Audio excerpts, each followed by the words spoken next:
70 सजा सौम्या वहां पर जाकर वहां पर रखे एक किंग साइज सोफे पर बैठ जाती है, जिसमें वह बिल्कुल क्वीन की तरह लग रही थी। आखिर वह कोई नहीं थी तो लगना तो था ही, वही ध्रुव, आकाश और विहान भी उसी के बगल में रखे सोफों पर बैठ जाते हैं।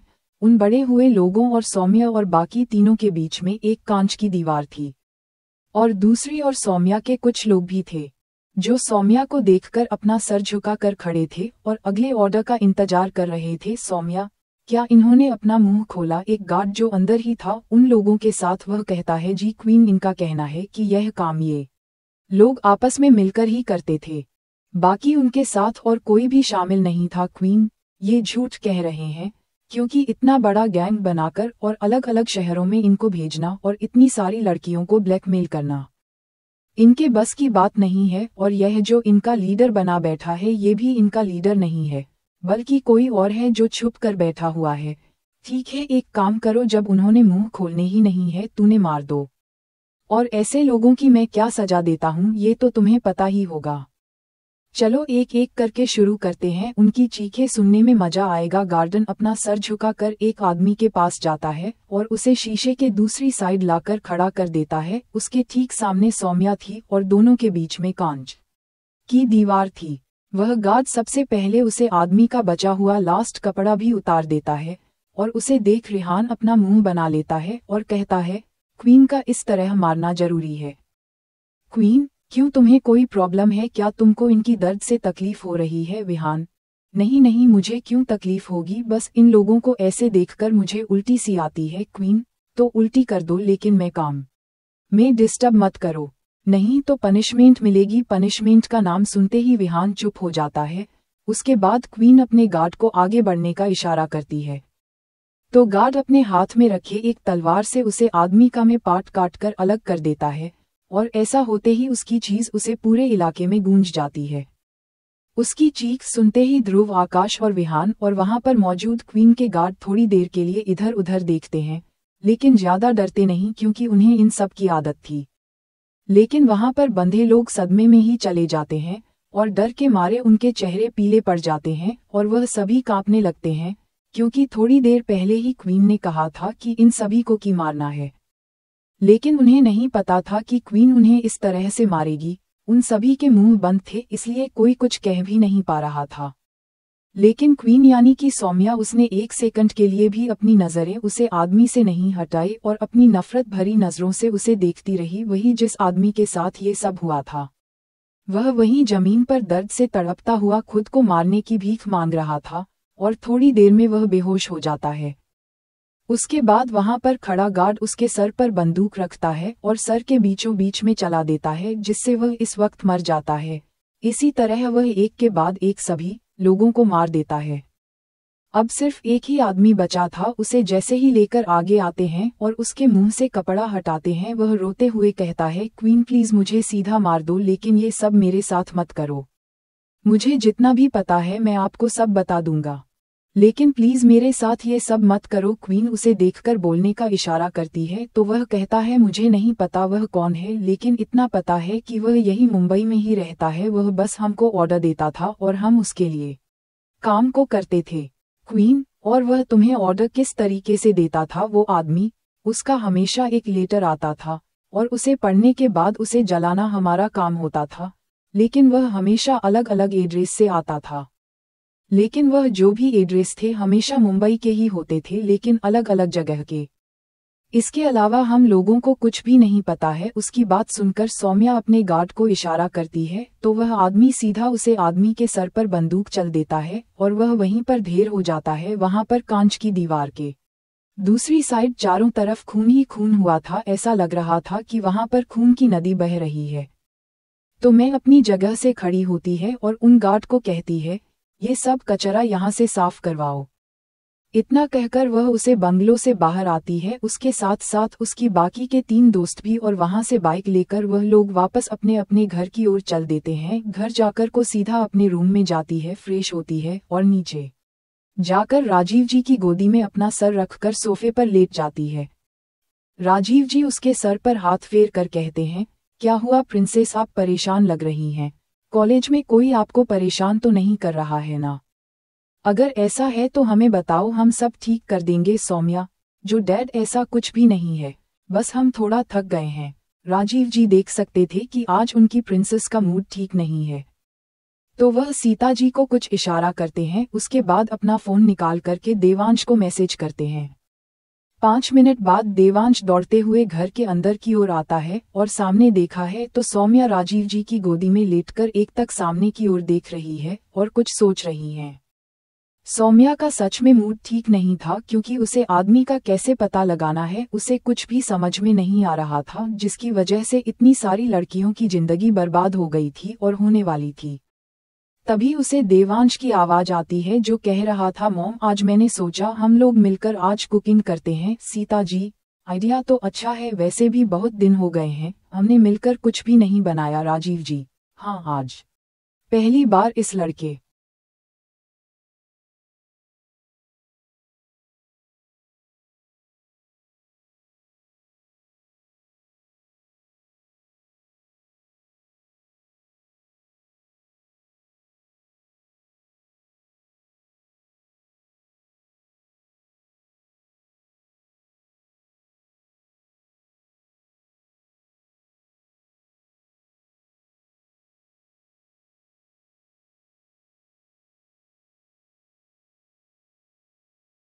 ने कुछ धर्म की बात कही है। प्रिंसेस आप क्या कहती हैं, आप भी चलेंगे? उन तीनों की बात सुनकर सौम्या समझ जाती है कि वह लोग उसका मूड ठीक करने की कोशिश कर रहे हैं, जिसे समझकर उसके चेहरे पर एक स्माइल आ जाती है और वह उठकर बैठ जाती है और कहती है, हाँ बिल्कुल, आइडिया अच्छा है। उसकी स्माइल देख सबके चेहरे पर स्माइल आ जाती है और वह तीनों खड़े हो जाते हैं और किचन की तरफ चल देते हैं। तभी उन्हें पीछे से आवाज आती है, क्या हम भी आप लोगों को ज्वाइन कर सकते हैं? CH71 family bonding. सब लोगों ने जब पीछे मुड़कर देखा तो वहां पर माहिर और मिहिर खड़े थे। उसके बाद उन तीनों ने सौम्या की तरफ देखा। अपने ऊपर सबकी नजर पाते ही सौम्या ने कहा, ठीक है आप लोग भी आ सकते हैं। वहीं सौम्या का जवाब सुनते ही माहिर और मिहिर दोनों के चेहरे पर एक स्माइल आ गई और वह बोले, ठीक है हम जल्दी से चेंज करके आते हैं, आप लोग चलिए हम अभी आपको ज्वाइन करते हैं। उनकी बात सुनकर सौम्या, राजीव जी, सीता जी और देवांश चारों किचन में चले गए। कहीं ऊपर माहिर और मिहिर दोनों खुश थे। छोटा ही सही, लेकिन उनकी बहन ने उनकी तरफ एक कदम बढ़ाया है तो वह भी इस मौके को हाथ से नहीं जाने देंगे। दोनों फटाफट से अपने अपने रूम में जाकर फ्रेश होते हैं और चेंज करके नीचे किचन में आ जाते हैं। नीचे जब वह चारों किचन में पहुंचते हैं तो देखते हैं कि शेफ ने पहले ही थोड़ा बहुत बना दिया है, तो बोलो अपने बाहर जाने के लिए कह देते हैं। आधा खाना तो ऑलमोस्ट बन ही गया था और बाकी का वह लोग अपनी पसंद का बनाने वाले थे।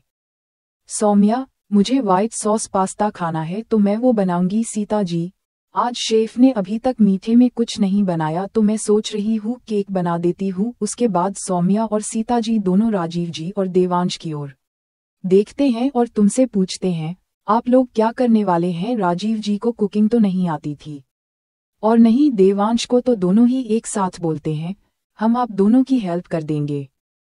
उनकी बात सुनकर सौम्या और सीता जी दोनों उनको घूर कर देखते हैं तो राजीव जी कहते हैं, अरे अब हमें कुकिंग नहीं आती लेकिन हम आप लोगों की हेल्प तो कर सकते हैं, और वैसे भी आपको असिस्टेंट की जरूरत तो होगी भी, तो हम असिस्टेंट का काम कर देंगे। क्यों देवांश? देवांश, हाँ मॉम डैड एकदम ठीक कह रहे हैं, और वैसे भी अगर हम खाना बनाएंगे तो कोई उसको का नहीं पाएगा, तो वैसे ही हमारी मेहनत बेस्ट हो जाएगी। इससे अच्छा हम आपको देखकर कुछ बनाना सीख भी लेंगे और आपकी हेल्प भी कर देंगे। हम दोनों की बात सुनकर सौम्या और सीता जी दोनों अपना सरना में हिला देती है। उसके पास दोनों अपना काम में लग जाते हैं और दोनों ही राजीव जी और देवांश दोनों को ऑर्डर देने लगी और दोनों उनके बताएं इंस्ट्रक्शंस फॉलो करने में लगे थे। तभी वहां पर माहिर और मिहिर भी आ जाते हैं। उनके किचन में आते ही सीता जी उनसे पूछती है, तुम दोनों कुछ बनाने वाले हो या अपने आप पर अपने छोटे भाई की तरह ही यहाँ पर खड़े रहकर सब कुछ देखने वाले हो? माहिर, नहीं मॉम हम दोनों को कुकिंग आती है। सीता जी अपनी एक आईब्रो ऊपर उठकर पूछती है, अच्छा क्या सच में? मिहिर, हाँ मॉम, कितने साल का हर हम दोनों अकेले ही रहे हैं, तो रोज रोज कहाँ का खाना खाकर हम बोर हो जाते थे, इसलिए हमने वहां पर कुकिंग करने स्टार्ट की। सौम्या, तो फिर आज आप दोनों हमको क्या खिलाने वाले हैं? माहिर, वैसे ज्यादातर खाना तो बन ही चुका है, तो अभी हम ज्यादा कुछ नहीं बनाएंगे, नहीं तो सब वेस्ट हो जाएगा। फिलहाल मैं सूप बना देता हूँ और मिहिर सलाद तैयार कर देगा। सीता जी, ठीक है, तो देर किस बात है, चलो शुरू हो जाओ। ऐसे ही सब लोग वहां पर हंसी मजाक लड़ते झगड़ते अपना काम करने लगते हैं।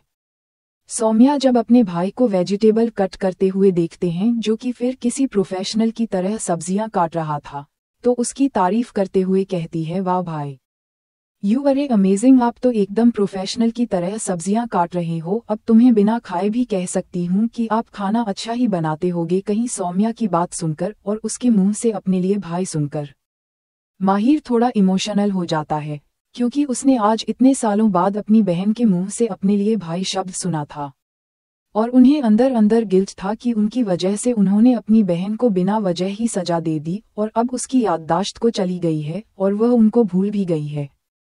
और याददाश्त आने के बाद उसमें इन दोनों को एक्सेप्ट ही नहीं किया है, लेकिन अब शायद धीरे धीरे सब कुछ ठीक हो जाएगा। ये सोचते हुए वह सौम्या को देखकर एक स्माइल कर देते हैं। मिहिर जब देखता है कि उसके सामने उसकी बहन उस छोड़कर उसके दूसरे भाई की तारीफ कर रही है, तो वह भी उसका ध्यान अपनी ओर करने के लिए कहता है, ये देखो सब लोग, मैं सलाद बना लिया। उसके बाद सुनते ही जब सब लोग उसकी ओर करते हैं, तो उसके साथ में एक प्लेट थी जिसमें उसने बहुत ही खूबसूरती से सलाद सजा कर रखा हुआ था, जिसे देख सबके चेहरे पर एक स्माइल आ जाती है। लगभग 1 घंटे बाद सबका काम खत्म होता है और वह सब खाना बाहर डाइनिंग टेबल पर लेकर आते हैं और बैठ जाते हैं। आज टेबल पर बहुत सारी डिशेस की, क्योंकि शेफ पहले ही आधे से ज्यादा बन चुके थे। बाकी का उन लोगों ने कुछ से भी अपनी पसंद का बना दिया। मिहिर सबको सबसे पहले अपना बना हुआ सूप देता है, जिसे टेस्ट कर सबके चेहरे पर हैरानी और खुशी दोनों के बाद थे, क्योंकि सूप वाकई में बहुत ही टेस्टी बना था। उसके बाद सौम्या खड़े होकर अपना बनाया हुआ व्हाइट सॉस पास्ता सबको देती है, तो सब उसकी भी बहुत तारीफ करते हैं। इसी तरह आज उन लोगों का डिनर करते हैं और सब लोग खुश भी थे, क्योंकि आज वापस से सब लोग एक साथ खुशी खुशी अपना डिनर एंजॉय कर रहे थे और वापस से उनकी फैमिली एक हो गई थी। इसी तरह दिन देखने लगे और माहिर और मिहिर की बॉन्डिंग भी सौम्या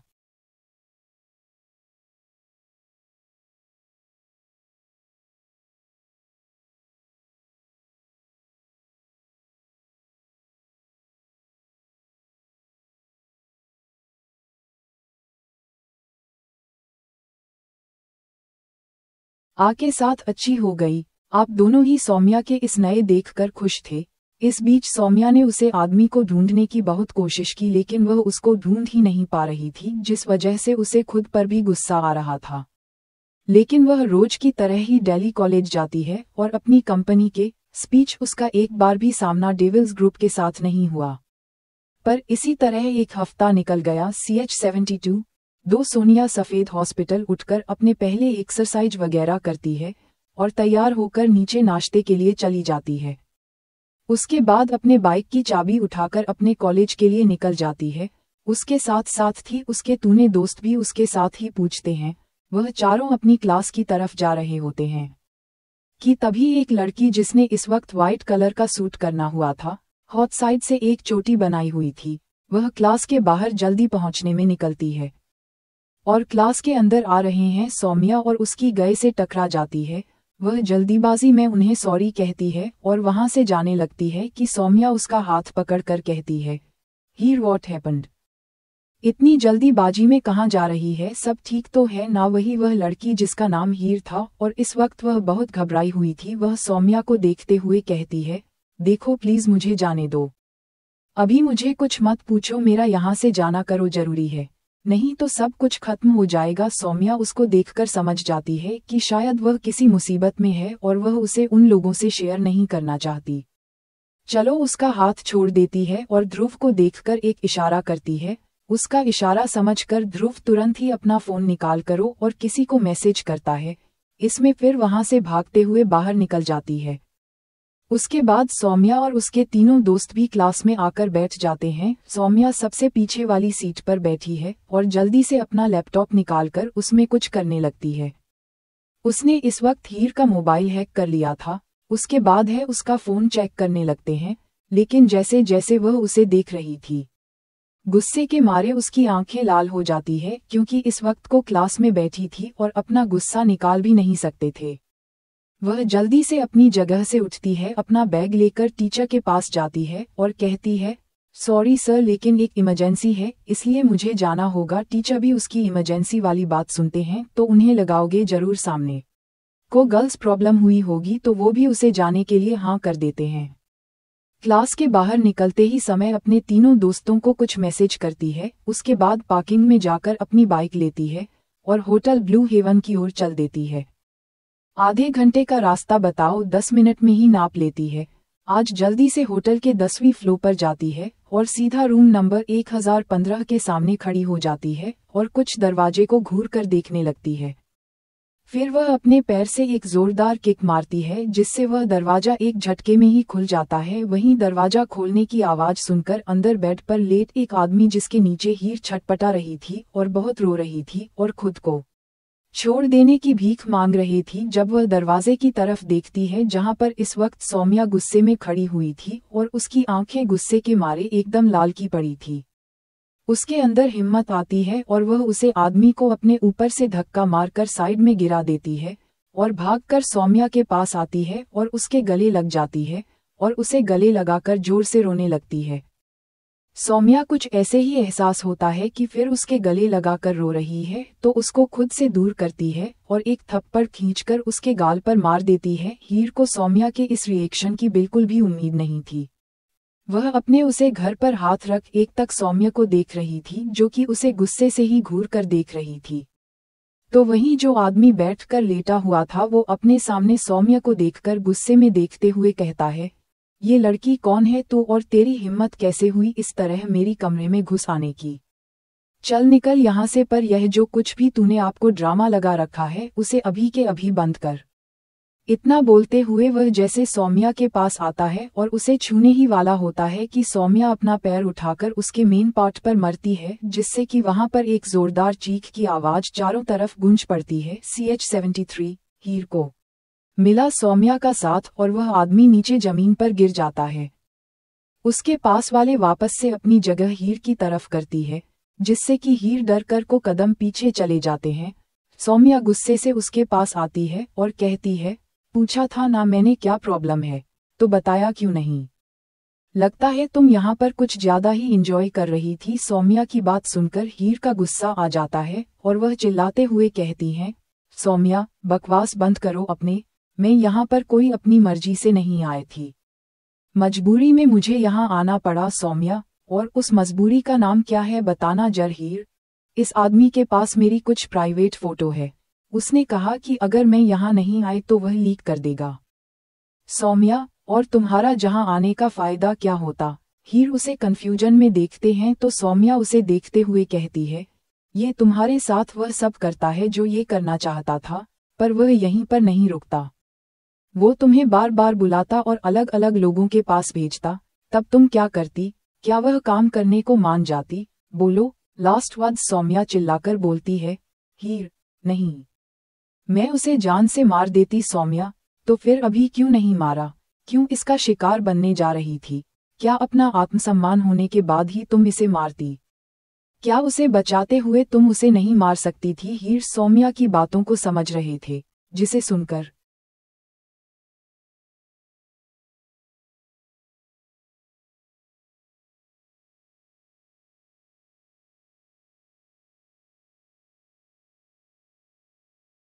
उसके अंदर हिम्मत बढ़ती जा रहे थे और वह गुस्से से कुछ आदमी को देख रही थी जो अभी उसकी इज्जत के साथ चल रहा है, करने की कोशिश कर रहा था और शायद करके देता है। अगर सौम्या यहाँ टाइम पर नहीं पहुँचती तो सौम्या, तुमने इस बारे में अपने घर वालों से बात क्यों नहीं किया? उसके बाद सुनकर हीर मुस्कुराती है और कहती है, तुम किस परिवार की बात कर रही हो?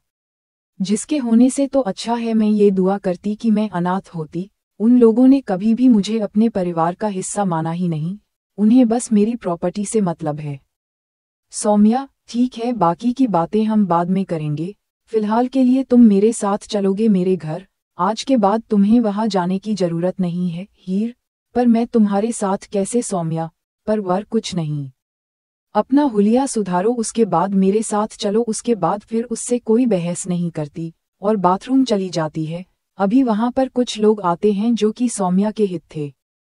सौम्या उन्हें उसे आदमी को अपने साथ हो जाने के लिए कहती है और वो लोग यूज उठाकर अपने साथ ले जाते हैं। हीर जब बाथरूम के बाहर फ्रेश होकर आती है और बाहर उस आदमी को नहीं देखी है तो सामने से पूछती है हीर, वो आदमी कहाँ गया? सौम्या अपने फोन में देखते हुए ही कहती है, ज्यादा याद आ रही है क्या उसके? कहो तो उसको वापस बुला देते हैं। हीर, नहीं नहीं, मैं तो बस ऐसे ही कह रहे थे। सौम्या जो सोफे पर बैठे हुए अपने फोन में कुछ कर रही थी, वो बिना ही की तरफ देखे रूम के बाहर चली जाती है। फिर भी उसके पीछे पीछे दौड़ लगा देते हैं। उसको इस तरह अपने पीछे आते देख सौम्या के चेहरे पर एक छोटी सी स्माइल आ जाती है। 74 हीर का सौम्या के घर शिफ्ट होना। दोनों नीचे पार्किंग एरिया में पहुंचते हैं जहां पर सौम्या ने अपनी बाइक पार्क की थी। सुबह बाइक में बैठी है और हीर को इशारे से अपने पीछे बैठने का बोलकर उसके हाथ में एक हेलमेट पकड़ा देता है। हीर भी चुपचाप उसके पीछे बैठ जाती है। थोड़ी ही देर में वह दोनों मल्होत्रा मैंशन पहुंच जाते हैं। सौम्या हीर को लेकर घर में पहुंचती है जहां पर सीताजी लिविंग हॉल में बैठकर कुछ मैगजीन पढ़ रही थी।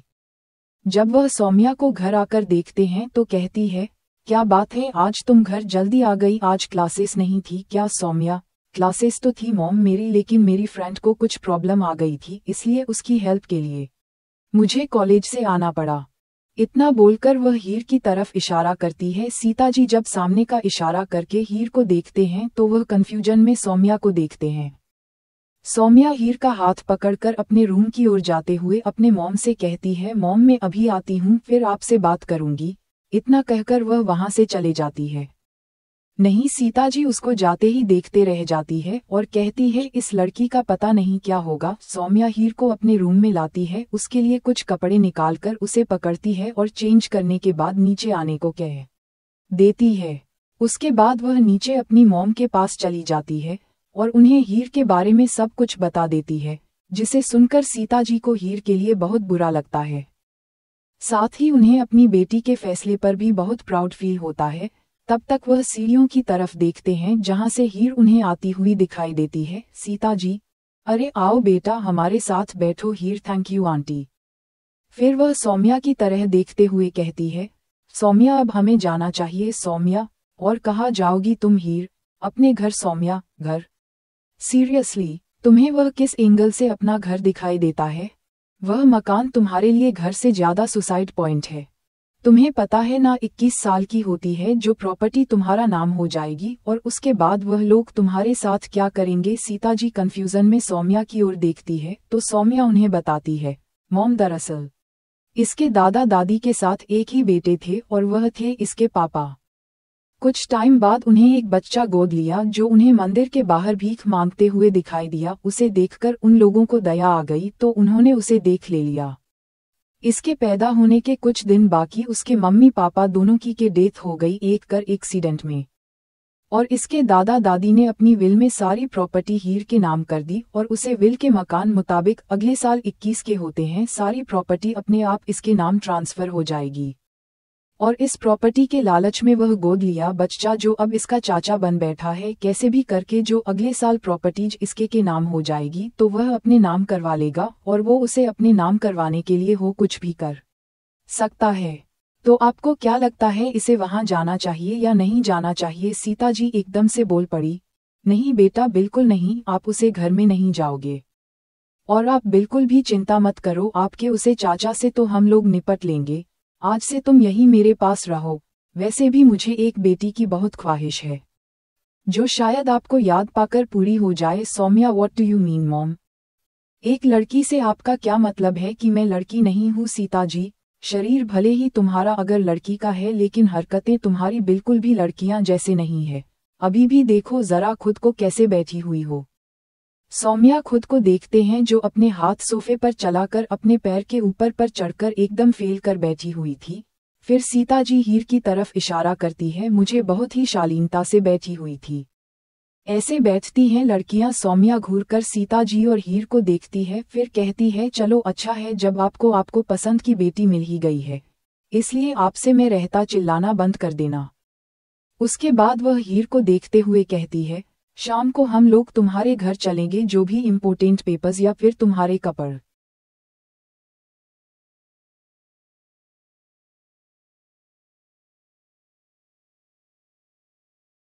ए वगैरह जो भी सामान जरूरी है उन्हें हम यहाँ ले आएंगे हीर, पर हम जाएंगे तो चाचा जी हमें वहाँ से आने नहीं देंगे सौम्या, तुम उसकी टेंशन मत लो, वह सब मैं देख लूंगी।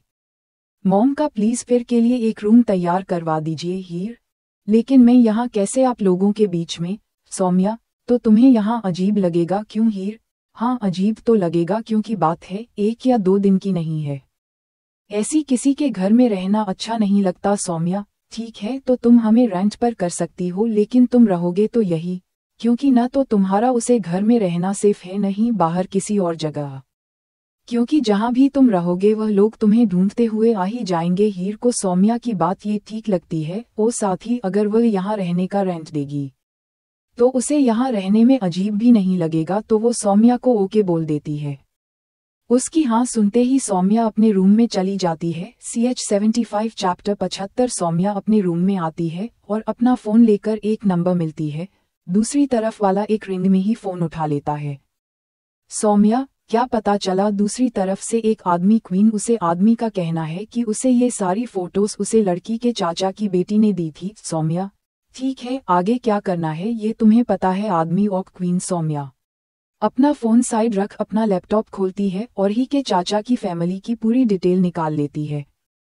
थोड़ी ही देर में वह हीर की कजन सिस्टर यानी कि उसके चाचा की बेटी की जन्म कुंडली वह अपना लैपटॉप पर देख रही थी। नाम दिया चक्रवर्ती। वह पैसे से अभी फिलहाल एक स्ट्रगलिंग एक्टर है और एक मूवी में काम लेने के लिए उसने ही की कुछ न्यूड फोटो एक डायरेक्टर को दे दी, जिससे वह डायरेक्ट ही को ब्लैकमेल करके उसके साथ एक रात बिताना चाहता था और उसके बदले दिया को मूवी में रोल मिल जाता। लेकिन इससे पहले कि यह सब होता सौम्या ने आकर हीर को बचा लिया। सौम्या ने जब दिया के बारे में सारी इन्फॉर्मेशन निकली तो उसने दोबारा से अपने आदमी को फ़ोन किया और उससे कहा एक काम करो, उसे आदमी को कुछ मत करना, उसका इलाज करो और 2 दिन के अंदर मुझे वह आदमी एकदम ठीक चाहिए। और जब उसे होश आए तो उसे हमारे बारे में कुछ भी नहीं बताना कि हम लोग कौन हैं। बाकी उसे क्या कहना है यह मैं तुम लोगों को बाद में बताऊंगी। दूसरी तरफ से वह आदमी, ठीक है। क्वीन फ़ोन रखने के बाद वह आदमी कंफ्यूजन में था, क्योंकि आज तक क्वीन में ऐसा कभी नहीं किया था कि इतना गलत करने के बाद भी एक आदमी को करने के बजाय वह उसका इलाज करने के लिए कह रही थी। लेकिन अब उसको क्या बताएं कि क्वीन के दिमाग में क्या प्लान चल रहा है। थोड़ी ही देर में शाम हो जाती है और ध्रुव, विहान और आकाश तीनों ही सौम्या के घर पहुंच जाते हैं। उनके आते ही सौम्या भी हीर को लेकर वहां से निकल जाती है। ध्रुव, विहान और आकाश तो इस टाइम अपनी बाइक से ही आते हैं हमेशा की तरह, लेकिन सौम्या ही को लेकर इस वक्त अपनी कार से जा रही थी। जैसे ही वह लोग चक्रवर्ती हाउस पहुंचते हैं हर को डर लगने लगता है। उसे डरता देख सौम्या उसके हाथ पर अपना हाथ रखती है और उसे देख अपनी आंखें झका देती है, जैसे कह रही हो डरो मत, मैं हूं तुम्हारे साथ। उसके बाद वह दोनों गाड़ी से बाहर निकलते हैं और घर के अंदर जाने लगते हैं और उन्हीं के पीछे ध्रुव, विहान और आकाश भी चल रहे होते हैं। घर के अंदर बैठे उनके चाचा और उन दोनों की बेटी दिया, वह तीनों ही का इंतजार कर रहे थे, क्योंकि कॉलेज खत्म हुए टाइम हो गया था, लेकिन वह अभी तक नहीं आई थी। चाची, कहाँ रह गई यह कुलक्षणी? कॉलेज बंद हुए इसको इतनी देर हो गई, लेकिन 1 घंटा बीत गया अभी तक के घर नहीं पहुंची है। जरूर कहीं ना कहीं मुंह मार रहे होंगे अपना चाचा। ठीक है, जब आएगी तब उसे पूरी पूछता है, अच्छे से कर लेना, फिलहाल जाओ मेरे लिए चाय बनाकर लाओ चाची, सुबह से मैं काम कर करके थक गई हूँ, अब वह जब आएगी तब चाय बनाकर तुमको दे देगी। वही साइड में बैठी दिया, जो अपने मम्मी पापा की बातें सुन रही थी, वह अपने मन ही मन खुश होकर बोलती है, सॉरी पापा, लेकिन आज के चाय तो आपको नहीं मिल पाएगी, क्योंकि वह महारानी आज घर आ पाएगी तब ना, और अगर ये भी गई तो पता नहीं उसकी हालत कैसी होगी बेचारी। च ये सब सोते हुए वह मन ही मां हंस रही थी। तभी घर की डोर बेल बजी तो दिया की मम्मी गुस्से में तमतमाते हुए दरवाजे पर गई और चिल्लाते हुए बोली, आ गई महारानी कॉलेज से डोलते हुए, जगह जगह मुंह मारते हुए, तुझे यहाँ खाना फ्री का नहीं मिलता है, चल जल्दी अंदर आओ और चल के काम कर। उन्होंने आगे खड़ी हीर को तो देखा, लेकिन वह उसे पर गुस्सा करने में इतना बिजी थी कि उसका ध्यान पीछे खड़े लोगों पर गया ही नहीं। तभी एक आवाज से उनका ध्यान उन सब पर पड़ा। जब सौम्या उनसे कहती है, इस घर में कौन फ्री का खा रहा है और कौन किसके टुकड़ों पर पल रहा है, ये बताने की जरूरत तो मुझे नहीं है, क्योंकि यह सब आपको पहले से ही पता होगा।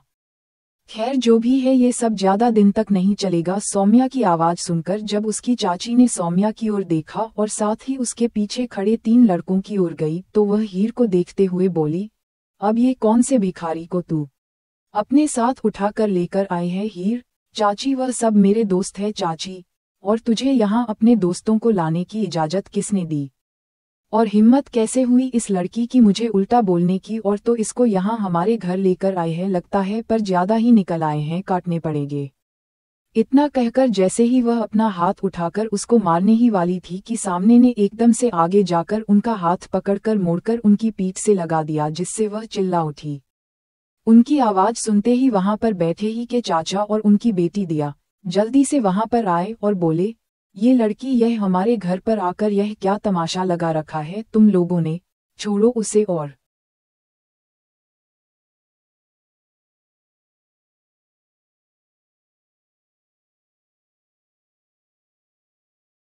निकलो मेरे घर से। सौम्या, निकल जाएंगे अंकल जी, हम वैसे यहाँ निकलने के लिए ही आए हैं, यहाँ पर रुकने का हमारा कोई भी इरादा नहीं है।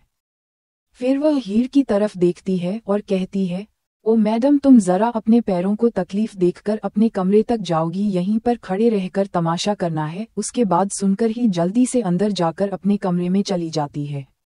वही सौम्या ही की चाची कहाँ छोड़ देती है, जिससे वह लड़खड़ा कर थोड़ा सा पीछे हो जाती है।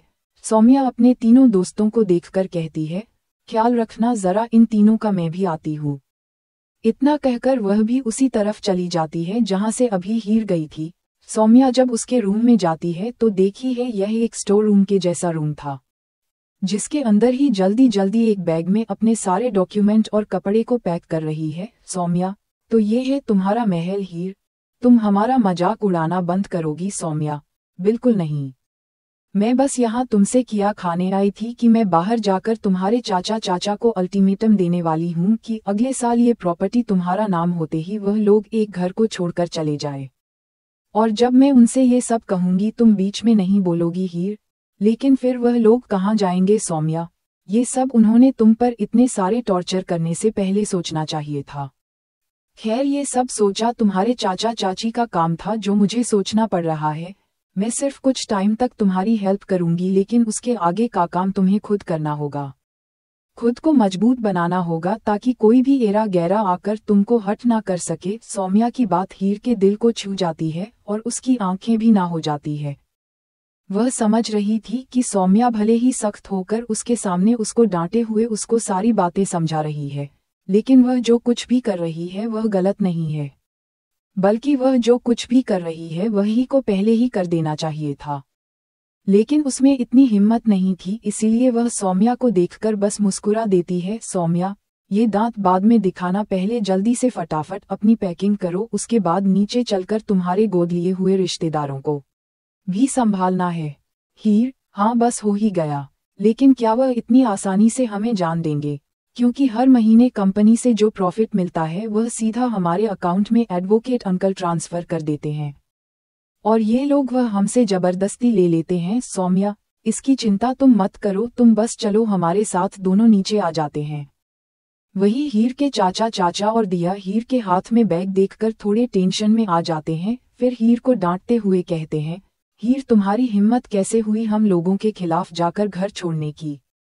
चुपचाप से अपना बैग लेकर वापस अपने कमरे में जाओ। हीर, नहीं, मैं आपसे आप लोगों के साथ नहीं रहूंगी। जितना आप लोगों ने मेरा फायदा उठाना था आप लोग उठ चुके, लेकिन अब मैं और नहीं सहूंगी। हीर के चाचा, बेटा बात को समझो, ये लोग हमें अच्छे नहीं लग रहे हैं, और हम लोग जो भी करते हैं तुम्हारी भलाई के लिए ही करते हैं। सौम्या, ओ हेलो अंकल, आप इसके कितने भले चाहते हैं और कितनी अपनी यह हम लोग अच्छी तरीके से जानते हैं, तो आप अगर आपने इसे रोकने की कोशिश भी की तो? बोलकर सौम्या अपनी शर्ट ऊपर उठा देती है जहां से उन लोगों को गन दिखाई देती है, जिसे देख वह लोग डर जाते हैं। और हाँ, एक और बात, अब से अपना खर्चा खुद उठाना, क्योंकि रहने के लिए तुमको ये घर सिर्फ 1 साल के लिए ही मिल रहा है, जब तक ये सब कुछ हीर के नाम नहीं हो जाता। उसके बाद अपने रहने का ठिकाना भी देख लेना। फिर सौम्या ही को देखते हैं जो वहीं पर खड़ी थी अपना बैग लेकर। अब चलना है यहीं पर रहकर और भी तमाशा करना है। सौम्या के बाद सुन फिर जल्दी आगे आने लगती है कि तभी दिव्या उसका हाथ पकड़ लेती है और कहती है तुम तो उसे होटल में थी ना, तो तुम घर कैसे आए। उसके बाद सुनकर ही हीर को दिन में हुई सारी बातें याद आ जाती है, लेकिन वह ये सोचकर कंफ्यूज थी कि उसे बारे में दिया को कैसे पता। तभी सौम्या दिया की बात सुनकर अपनी गर्दन टेढ़ी करके मुस्कुराने लगती है। उसके बाद वह फिर के पास जाती है और अपनी लाल आंखों से दिया को देखते हैं, जिसे देखकर पिया डर कर 2 कदम पीछे हो जाती है और हीर का हाथ भी छोड़ देती है। उसके बाद सौम्या हीर को अपने साथ ले जाती है। उसके जाते ही उसके चाचा अपने सर पर हाथ रख वहीं पर सोफे पर गिर जाते हैं। चाचा, ये लड़की हमारे हाथ से नहीं निकल सकती, अगर यह चली गई तो सब कुछ चला जाएगा। फिर वह गुस्से में अपनी बीवी को देखते हैं जो अभी भी अपने सर पर हाथ रख सोफे पर बैठी हुई थी। कितनी बार कहा था तुमसे उसे इतना ज्यादा कठोर मत हो, लेकिन तुम थी कि तुमने मेरी सुनी ही नहीं। अब्बू तो बहुत शौक था ना ऐसी लाइफ जीने का, जिसके दम पर हम ये सब कर रहे थे, अब वही नहीं है चाची। अरे मुझ पर क्यों बरस रहे हो, मुझे क्या पता था वह नाजुक से दिखने वाली लड़की के इतने गुंडे मवाली टाइप दोस्त होंगे। और तो और उसे प्रॉपर्टी के बारे में भी सब पता है चाचा। पता तो उसे चल ही जाएगा ना जब तुम इतनी जोर जोर से घर में उसे बारे में बात करोगी। कितनी बार कहा था कि इस बारे में बात मत करो। अगर उसे इस बारे में ना पता चलता तो वह अभी भी हमारे कब्जे में होती। ऑल प्रॉपर्टीज के नाम होते ही वो हम उसे अपने नाम करवा लेते हैं।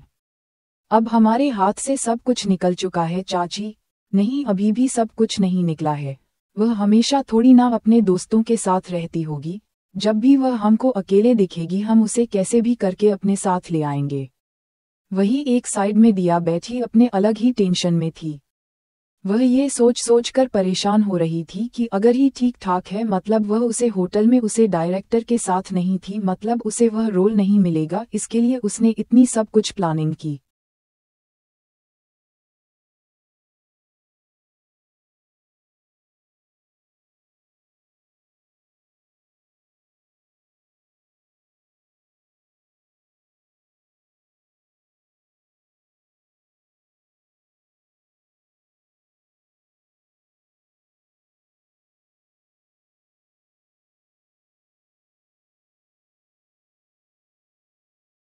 थी वही सौम्या हीर का बैग लेकर उसे गाड़ी में डाल देती है और फिर गाड़ी में बैठकर अपने घर की ओर चल देती है। उनके घर पहुंचने से पहले ही राजीव जी उनके साथ देवांश और उनके साथ ही पीछे पीछे आ रहे हैं माहिर और मिहिर। घर आ चुके थे और सीता जी ने उन्हें सारी बातें बता दी थी जो भी सौम्या ने उनको बताया था, और साथ में ही के बारे में भी कि वह आज से वही रहेगी। उनकी बात सुनकर उन चारों को ही अपनी सौम्या पर बहुत प्राउड होता है। CH-76 partner for freshers party थोड़ी ही देर में सौम्या हीर के साथ अपने घर पहुंच जाती है। वहां पर मौजूद सभी लोग हीर से मिलते हैं। जल्द ही हीर सबसे घुल मिल जाती है। सीता जी उसे उसका रूम दिखती है जहां पर वह अपना सारा सामान सेट कर देती है। उसके बाद रात को डिनर पर वह सब लोग मिलजुल के डिनर करते हैं। उसके बाद वह लोग अपने रूम में सोने चले जाते हैं। सौम्या जब अपने रूम में आती है तो वह अपने आदि यानी कि किंग को फोन करती है। वह फोन को वीडियो कॉल पर डालकर फोन को अपने आगे अच्छे से एडजस्ट कर लेती है। 2 रिंग में ही सामने से फोन रिसीव किया जाता है। सौम्या देखी है कि किंग इस वक्त अपने रूम में बैठा हुआ है, तो वह किंग से कहती है, अरे आदि आप आ गए किंग, बस अभी मैं जस्ट पहुंचा ही हूँ। इस वक्त किंग शावर लेकर वॉशरूम से बाहर निकल ही था कि उसने देखा कि उसका फोन बज रहा है। फोन में सौम्या को देखकर वह खुश हो जाता है और फोन को ड्रेसिंग टेबल पर अटकाकर अपने बाल पोंछते हुए वह सौम्या से बात करने लगता है। सौम्या, हाँ वह तो देख ही रहा है, आप सच में बड़े हॉट हो। किंग एक नज़र खुद को देखा है जो इस वक्त सिर्फ एक टॉवल लपेटे वीडियो कॉल में सौम्या के सामने खड़ा था, और जिस तरह G55 सौम्या उसे देख रही थी, किंग एकदम से अनकंफर्टेबल फील करने लगता है। वह जल्दी से पास में रखी टी-शर्ट को पहन लेता है। उसके इस क्रिया से सौम्या जोर जोर से हंसने लगती है। किंग, इसमें हंसने वाली कौन सी बात है सौम्या, क्या नहीं है? बोलकर वह जोर जोर से फिर से हंसने लगती है। किंग पहले तो उसे घूर कर देखता है और कहता है, तो तुम्हें ज्यादा हंसी आ रही है, चलो अब हंस के बताओ। इतना बोलकर वह फोन से थोड़ा सा दूर हटा है, जिसमें अब वह पूरा का पूरा दिखाई दे रहा था। वह सौम्या को देखते हुए एक स्माइल करता है और अपनी शर्ट निकालकर एक साइड फेंक देता है। सौम्या, अच्छा सॉरी अब नहीं हंसूंगी प्लीज। लेकिन किंग अब कहाँ रुकने वाला था। वह अपने हाथ को अपने सीने से लेकर अपने एप्स पर, उसके बाद उसके हाथ उसके टॉवल पर रुक जाते हैं। वही किंग को ऐसा करता देख सौम्या के पसीने छूटने लगते हैं।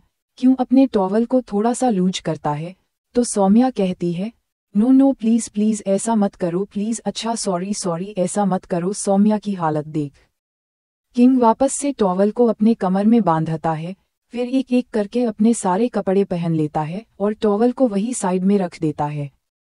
सौम्या जो अब तक चुप हो चुकी थी, किंग उसे देखते हुए कहता है, क्या बात है, लगता है तुम्हारी बोलती बंद हो गई। सौम्या उसे उसकी बात का जवाब देने के बजाय उससे कहती है, आदि सैटरडे को हमारे कॉलेज में फ्रेशर्स पार्टी है। किंग, ठीक है तो मैं उसके लिए तुम्हें एक ड्रेस भिजवा दूंगा। किंग की बात सुन सौम्या को गुस्सा आ जाता है और वह कहती है, ड्रेस भिजवा दोगे मतलब मेरे पास क्या कपड़े नहीं है जो तुम नहीं भेजोगे तो मैं वहां जा नहीं पाऊंगी। किंग, मैंने ऐसा कब कहा। अच्छा ठीक है सॉरी, अब बोलो क्या बात है। सौम्या, पार्टी में अपने साथ पार्टनर लेकर जाना है तो क्या आप चलेंगे मेरे साथ। किंग, पर मैं कैसे। सौम्या, पर वह कुछ नहीं, मैं जाऊंगी तो आपके साथ, नहीं तो मैं नहीं जाऊंगी। आप क्या चाहते हैं, मैं किसी दूसरे को पार्टनर बनकर लेकर जाऊं। किंग, नहीं बिल्कुल भी नहीं। अच्छा ठीक है मैं तुम्हारे साथ चलूंगा, मैं सोचता हूँ कुछ। सौम्या, पक्का किंग, पक्का। किंग की बात सुनकर सौम्या खुश हो जाती है। तभी किंग फिर से कहता है, अच्छा मैं तुम्हारे लिए ड्रेस भी ले लूंगा, उसकी चिंता तुम मत करना। सौम्या, नहीं आप ड्रेस मत लेना। किंग, क्यों। सौम्या, हो मैं मॉम और हीर को कहा था कि मैं उनके साथ शॉपिंग पर चलूंगी फ्रेशर्स पार्टी के लिए। किंग, ठीक है। सौम्या, अच्छा ड्रेस लेने के बाद मैं आपको अपनी ड्रेस का पिक्चर आपको भेज दूंगी, आप भी उस मैच करता ही कुछ कहना, ठीक है। King okay. सौम्या, अच्छा आपने डिनर किया। किंग, अभी नहीं किया, बस करने ही जा रहा हूँ। सौम्या, ठीक है आप डिनर कर लीजिए, कल मैं कॉलेज के बाद आपसे मिलने आऊंगी। अब मैं सोने जा रहा हूँ, bye, good night, love you. King, good night, love you too, अगली सुबह। सौम्या जल्दी जल्दी सीधी उतारते हुए नीचे डाइनिंग एरिया में पहुंचती है, जहां पर सब लोग बैठकर अपना नाश्ता कर रहे थे। सीता जी, आ जाए और फिर जल्दी जल्दी नाश्ता कीजिए, यह नहीं कि थोड़ा सा जल्दी आ जाए। हीर को देखो कितनी जल्दी उठ गई थी बेचारी। सौम्या, हाँ तो उठकर नहा धोकर नीचे ही तो आए हैं, आपको पता है मैंने सुबह से कितना काम कर लिया है। सीता जी, पता है सुबह सुबह अपनी वही फाइटिंग प्रैक्टिस कर रही होगी। और क्या। अच्छा चलिए अब नाश्ता कीजिए। सौम्या नाश्ता करने बैठ जाती है तो सीता जी उसे सर्व करने लगती है। तभी उसका ध्यान अपने माहिर भाई पर जाता है, जो नाश्ता करते हुए बीच बीच में हीर को देख रहे थे। अपने भाई के इस हरकत पर सौम्या को हंसी आ जाती है, लेकिन वह खुद को कंट्रोल करती है। तभी उन्हें बाहर से बाइक की आवाज आती है तो सौम्या जल्दी जल्दी खाते हुए हीर से कहती है, हीर तुम तैयार हो, चलो चलो, नहीं तो लेट हो जाएगा। और मॉम डैड भाई, शाम को आने में मुझे लेट हो जाएगा। लेकिन हीर का मैं टाइम से भेज दूंगी माहिर, लेकिन आपको क्या काम है, आप लेट क्यों आएंगे। सौम्या कुछ सोचते हुए कहती है, ओ भाई दरअसल हमने एक कंपनी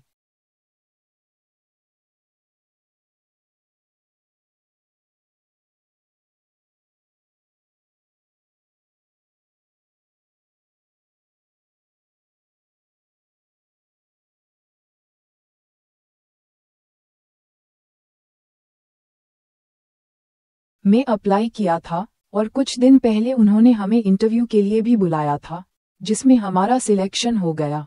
राजीव जी, क्या लेकिन आपको ये सब करने की क्या जरूरत है, और अगर करना ही है तो हमारी कंपनी है ना, वहां पर कम कीजिए। सौम्या, डैड प्लीज इस बारे में ना, हम बाद में बात करेंगे, अभी मुझे लेट हो रहा है। माहिर, ठीक है लेकिन कम से कम कंपनी का तो नाम बताते जाए। सौम्या द स्टार्स अपनी ही कंपनी का नाम सौम्या उन लोगों को बता देती है और वहां से भागते हुए हीर का हाथ पकड़कर उसे भी अपने साथ ले जाती है। सब लोग उन दोनों को भागते हुए देख रहे थे कि तभी माहिर राजीव जी से बोलता है, डैड ये कंपनी तो बड़ी अच्छी ग्रो कर रही है।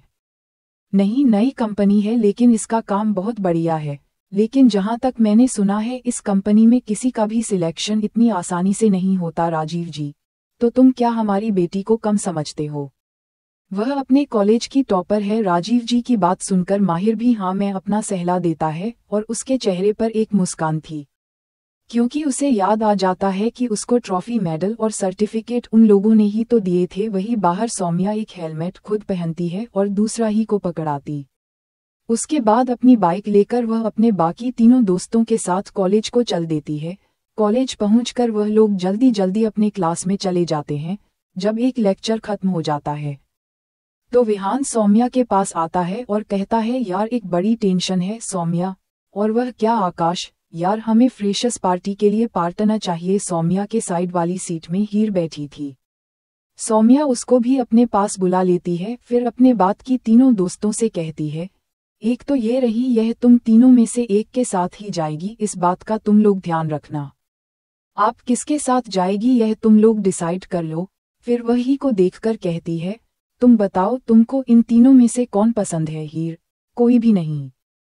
जैसे ही सौम्या ही का जवाब सुनती है वह हंसने लगती है और ही और सौम्या दोनों हाई फाई कर कर और जोर से हंसने लगते हैं। तो वही तीनों लड़कों का मुंह अटक जाता है।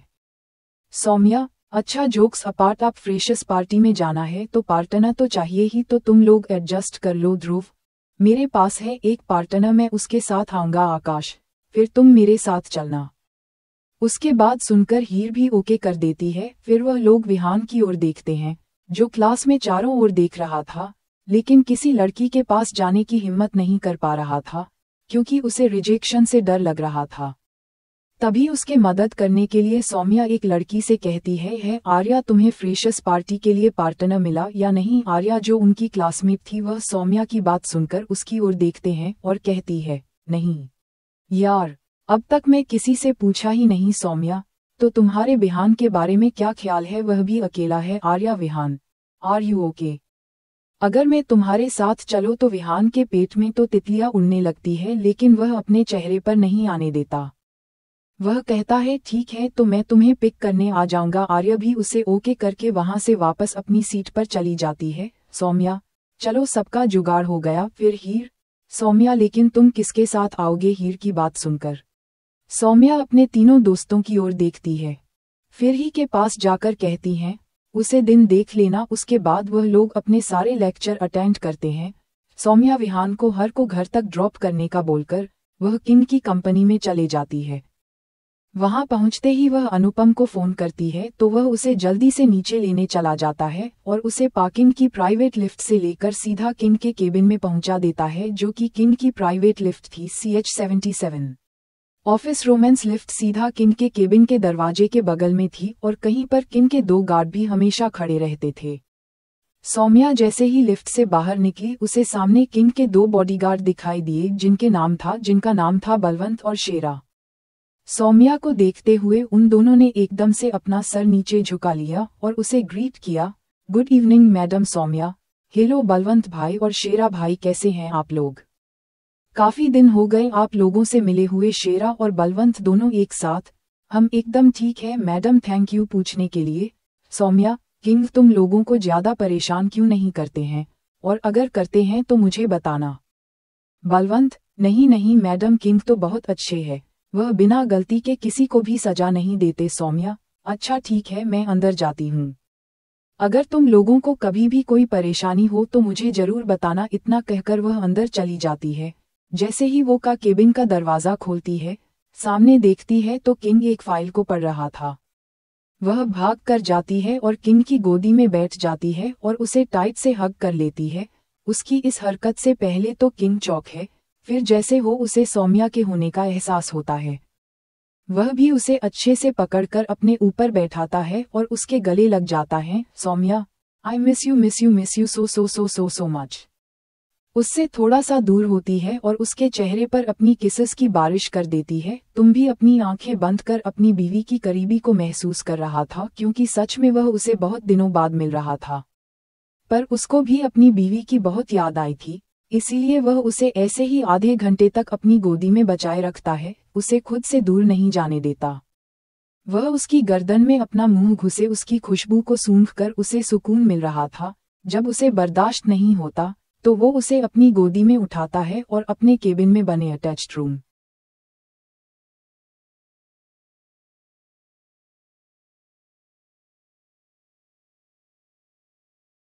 में ले जाकर उसे बेड में आराम से लेटा देता है, फिर ऊपर उठकर अपनी शर्ट खोलने लगता है। उसे ऐसा करते देख सौम्या हकलाते हुए, ये आप क्या कर रहे हैं आदि?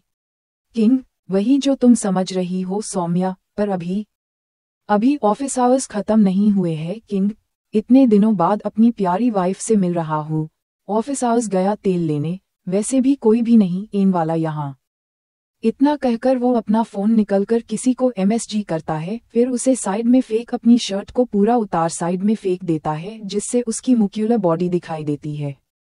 कुछ ही देर में वो सौम्या को भी उसके कपड़ों से आज़ाद कर देता है, और थोड़ी ही देर में उस कमरे में सौम्या की सिसकियां और आहो और किंग की गहरी सांसों की आवाज़ें सुनाई देने लगती है। आज किंग सौम्या को छोड़ने के बिल्कुल भी मूड में नहीं था। लगभग 3 घंटे सौम्या को परेशान करने के बाद वो उसे छोड़ता है और उसके बगल में लेटकर सौम्या को अपनी बाहों में भर लेता है और एक टक सौम्या के चेहरे को देखता है जो उससे चिपक कर सो चुकी थी। वो उसे ऐसे भी सोने देता है जब तक 1 घंटे बाद सौम्या को उठाता है, लेकिन जब समय नहीं उठाती तो फिर वो उसे अपनी गोदी में लेकर बाथटब के अंदर बैठ जाता है, जिसकी वजह से सौम्या एकदम से उठ जाती है और उसकी आंखें पूरी तरीके से खुल जाती है। फिर वो गुस्से में पलटकर किंग को देखती हैं जो उसे भी स्माइल करते हुए देख रहा था। उसकी इतनी प्यारी स्माइल को देखकर सौम्या का गुस्सा जैसे हवा हो जाता है। फिर उसके सीने में अपना सर रख लेट जाती है, क्योंकि गर्म पानी की वजह से उसे अपनी बॉडी में काफी आराम मिल रहा था। तो किंग भी मुझे अपनी बाहों में भरकर उसे अपने दूसरे हाथ से उसे हल्के हल्के हाथ से नहलाने लगता है। थोड़ी देर में किंग खुद को टॉवल से लपेटकर और सौम्या को बाथरोब पहनाकर अपनी गोद में उठाकर लाता है। फिर सौम्या को बिस्तर में बैठाकर उसका बाथरोब उससे अलग कर देता है, जिस वजह सौम्या को शर्म इन लगती है और कोई खुद को अपने हाथों से ढकने लगती है। वही किंग एक क्रीम निकलता है सौम्या की बॉडी पर अप्लाई करने लगता है, जिसमें किंग के बाइट करने के निशान बन चुके थे। उसके बाद बस होने पर उसके कपड़े पहने देता है। उसके बाद तो खुद भी अपने कपड़े चेंज कर लेते हैं। वैसे तो उसने वहां पर भी सौम्या के लिए कपड़े रखे हुए थे, लेकिन अभी उसे वापस घर भी जाना था, इसलिए वह सौम्या के पहने हुए कपड़े भी उसे वापस पहना देता है। थोड़ी देर में वह उन दोनों के लिए डिनर ऑर्डर कर देता है। दोनों अच्छे से अपना डिनर एंजॉय करते हैं और एक दूसरे को भी खिलाते हैं। अब तक रात को 10 बजे बज चुके थे। किंग सौम्या को अपने गोद में उठाकर अपने प्राइवेट लिफ्ट के जरिए मुझे पार्किंग में आता है और उसे वैसे ही अपने गोद में लेकर पीछे वाली सीट पर बैठ जाता है। गाड़ी के अंदर सौम्या किंग के सीने से लगी हुई उसकी ही गोद में बैठी हुई थी। सौम्या, हम एक साथ कब से रहना शुरू करेंगे आदि? किंग, जब भी तुम डिसाइड करोगे तब से सौम्या, वह दिन जल्द ही आने वाला है। अच्छा, अपने फ्रेशर्स पार्टी के लिए कुछ सोचा? किंग, हम CH-78 माहिर के मन में हीर। सौम्या, और वह क्या? किंग, पेशेंस जान, पेशेंस। पार्टी में पता चल जाएगा। सौम्या उसके बाद कुछ नहीं रहती और चुपचाप उसके सीने से लगी रहती है। जल्द ही वह उसके घर के थोड़ी दूर पर पहुंच जाते हैं। वहां से सौम्या अपनी बाइक पर बैठती है और अपने घर को निकल जाती है। हमेशा की तरह आज भी किंग जब तक सौम्या उसकी आंखों से ओझल नहीं हो जाती उसकी ओर की देखते रहता है। उसके बाद वह गाड़ी में बैठकर अपने घर को चला जाता है। सौम्या जब घर पहुंचती है तो सब लोग पहले ही डिनर करके लिविंग हॉल में बैठे हुए थे और उसी का वेट कर रहे थे। सौम्या आकर सीधा सोफे पर बैठे राजीव जी की गोद में अपना सर रखकर लेट जाती है। राजीव जी, आपका आज का दिन कैसा गया प्रिंसेस? सौम्या, बहुत अच्छा डैड मेहर।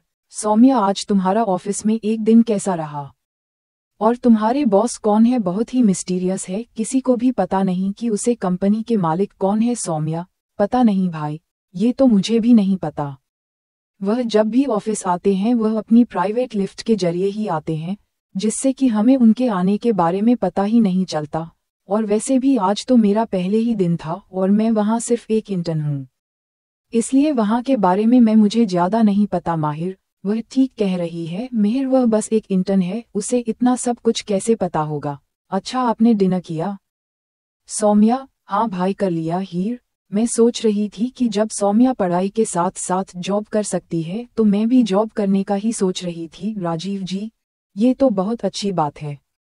अब सौम्या तो हमारे साथ काम कर नहीं रही है तो आप ही कर लीजिए। हीर, नहीं अंकल, मुझे किसी की सिफारिश से जॉब नहीं करनी, मैं अपने दम पर कुछ करना चाहती हूँ। क्या आपके ऑफिस में वैकेंसी है? मैं इंटरव्यू देखकर आपके ऑफिस में अगर मुझे काम करने का मौका मिलता है तो मैं जरूर आपकी कंपनी में काम करना चाहूंगी राजीव जी। हमारी कंपनी में तो फिलहाल ऐसा कोई जॉब वेकेशन नहीं है। हाँ, लेकिन कल माहिर कह रहा था कि उसे एक असिस्टेंट की जरूरत है, तो तुम उसके लिए अप्लाई कर सकती हो। क्यों माहिर, मैं सही कह रहा हूँ ना? राजीव जी की बात सुनकर माहिर दिल ही दिल में बहुत खुश होता है, लेकिन अपने चेहरे पर कोई एक्सप्रेशन ले बिना वह कहता है, हाँ दादा, असिस्टेंट की जरूरत तो है। हीर, कल आप इंटरव्यू के लिए आ जाना। अगर आप सेलेक्ट हो जाती है तो आपसे ज्वाइन कर सकते हैं। हीर, ठीक है सर, मैं कल पहुंच जाऊंगी टाइम से। सीता जी, यह क्या, ये तुम उसको अभी से सर क्यों कह रही हो? और वैसे भी अगर तुम जब उसकी कंपनी में ही करोगी तो उसको सिर्फ कंपनी में ही सर कहना। घर में इन सब फॉर्मेलिटी की जरूरत नहीं है हीर। तो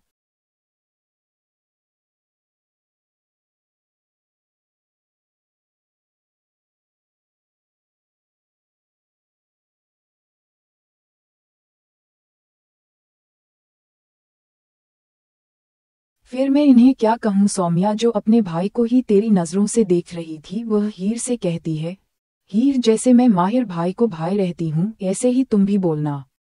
क्यों भाई, मैंने सही कहा ना? वही माहिर जो वहां पर बैठकर अपनी कॉफी पी रहा था, उसके गले में काफी अटक जाती है और वह खांसने लगता है। सौम्या, क्या हुआ भाई, आप ठीक तो है? मन ही मन सौम्या को हंसी तो बहुत आ रही थी, लेकिन वह अपने चेहरे पर कुछ भी शो नहीं करती है। माहिर, हाँ हाँ, मैं ठीक हूँ। और वैसे भी मेरे पास तो जैसी एक शैतान बहन बहुत है। और हीर, तुम मुझे मेरे नाम से बुला सकती हो। हीर अपना सर हाँ में हिला देती है। उसके बाद माहिर वहां से उठकर अपने कमरे में चला जाता है।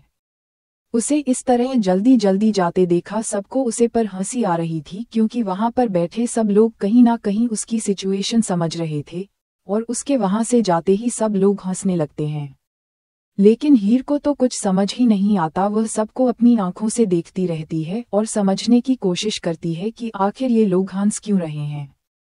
लेकिन जब बहुत सोचने के बाद भी उसे समझ नहीं आता तो वह आखिर में पूछ ही लेती है, आखिर आप लोग हंस क्यों रहे हैं? सौम्या, नहीं नहीं, कुछ नहीं, तुम एक काम करो, अपने इंटरव्यू की तैयारी करो, नहीं तो ये जब हाथ से जा सकती है। हीर, हाँ तुम ठीक कह रही हो, मैं अपने कमरे में जाकर थोड़ा अपने इंटरव्यू की तैयारी कर लेते हूँ।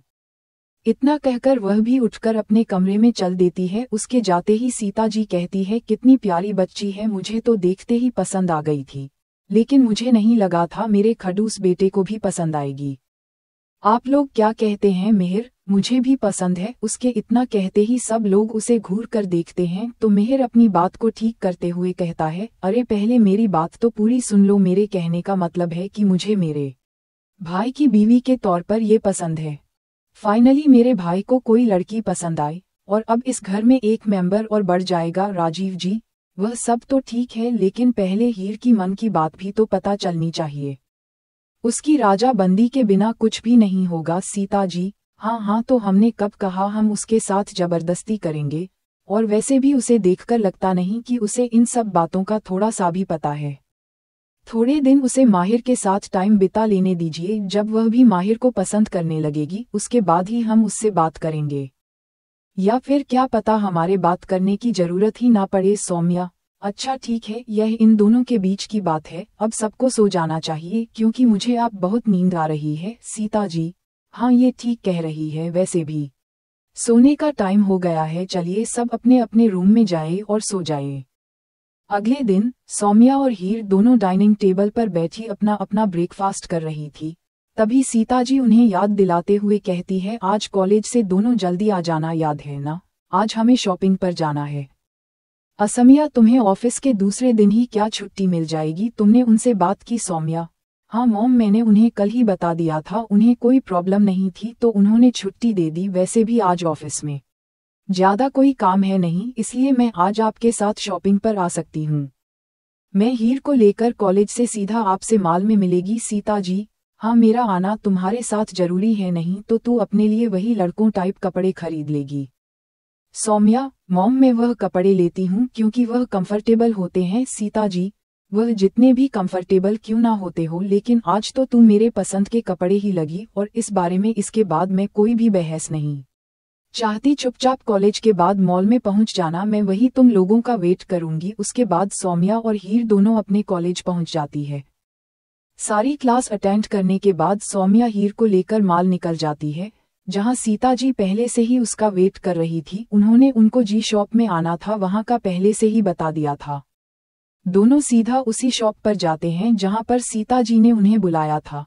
CH79 shopping. जैसे ही वह लोग शॉप पर पहुंचते हैं तो देखते हैं कि सीता जी उन दोनों का ही पेट कर रही है और उनके साथ एक सल्सकल खड़ी है जिसके हाथ में खूब सारी ड्रेस है।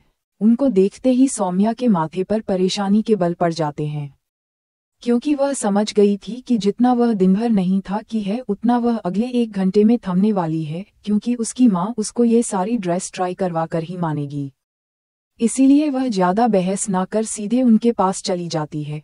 जैसे ही सीता जी उनको देखते हैं वह उन दोनों को अपने साथ ट्रायल रूम में लेकर चली जाती है और दोनों को एक एक रूम में भेजकर उन दोनों को ही एक एक ड्रेस पकड़ा देता है। उन्होंने उन दोनों के पर्सनैलिटी हिसाब से अलग अलग कपड़े सेलेक्ट किए थे और उनको अलग अलग ही रखा था, ताकि दोनों मिक्स ना हो जाए। हित में जब पहली ड्रेस ट्राई की तो उसको वही बहुत पसंद आ गई, और जब वह बाहर सीता जी को उसे दिखाने के लिए आए तो सीता जी को वह ज्यादा पसंद नहीं आई, तो उन्होंने उसे दूसरी ड्रेस पकड़ा दी। तब उसे जाकर चेंज करने लग गई। तो वहीं दूसरी ओर सौम्या, जब पहली ड्रेस उसने ट्राई की तो वह एक बॉडीकॉन ड्रेस थी जिसमें उसे कंफर्टेबल तो बिल्कुल भी नहीं लग रहा था, लेकिन वह उसे ड्रेस को पहनकर बाहर अपनी मॉम को दिखाने के लिए ले आती है।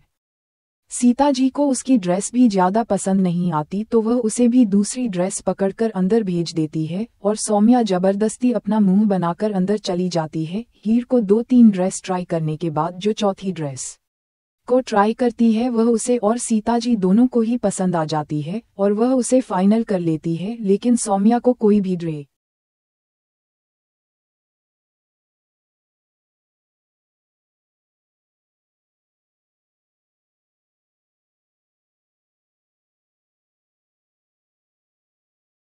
पसंद नहीं आ रही थी। जो उसे ठीक लग रही थी वह सीता जी को बिल्कुल पसंद नहीं आ रही थी, और जो सीता जी को पसंद आ रही थी वह उसे बिल्कुल पसंद नहीं आ रही थी।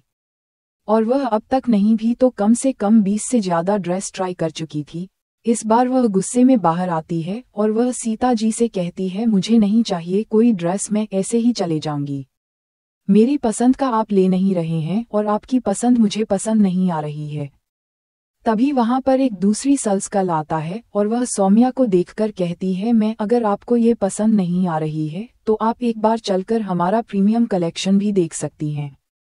अगर आपको पसंद आए तो आप देख लीजिए। सौम्या उसे मना करने ही वाली थी कि तभी सीता जी उसे रहती है, हाँ ठीक है, आप चलिए हम आते हैं। सौम्या, ठीक है मोम, मैं जाऊंगी लेकिन आप नहीं आएंगे। आप जाएंगे तो आप कम से कम 10 ड्रेस और उठाकर ले आएंगे, और अब मैं और ज्यादा ड्रेस ट्राई नहीं कर सकती। मुझे जो ड्रेस पसंद आएगी वह मैं लेकर आऊंगी। उसकी बात सुनकर सीता जी भी ज्यादा बहस नहीं करती, नहीं तो उनको पता था उनकी बेटी कैसी है। अगर उसे ज्यादा गुस्सा आया तो वह जीन्स टी शर्ट में ही फ्रेशर्स पार्टी में चली जाएगी, तो वह भी उनकी बात मान लेती है। सौम्या उसे सल्स गर्ल के पीछे पीछे चली जाती है।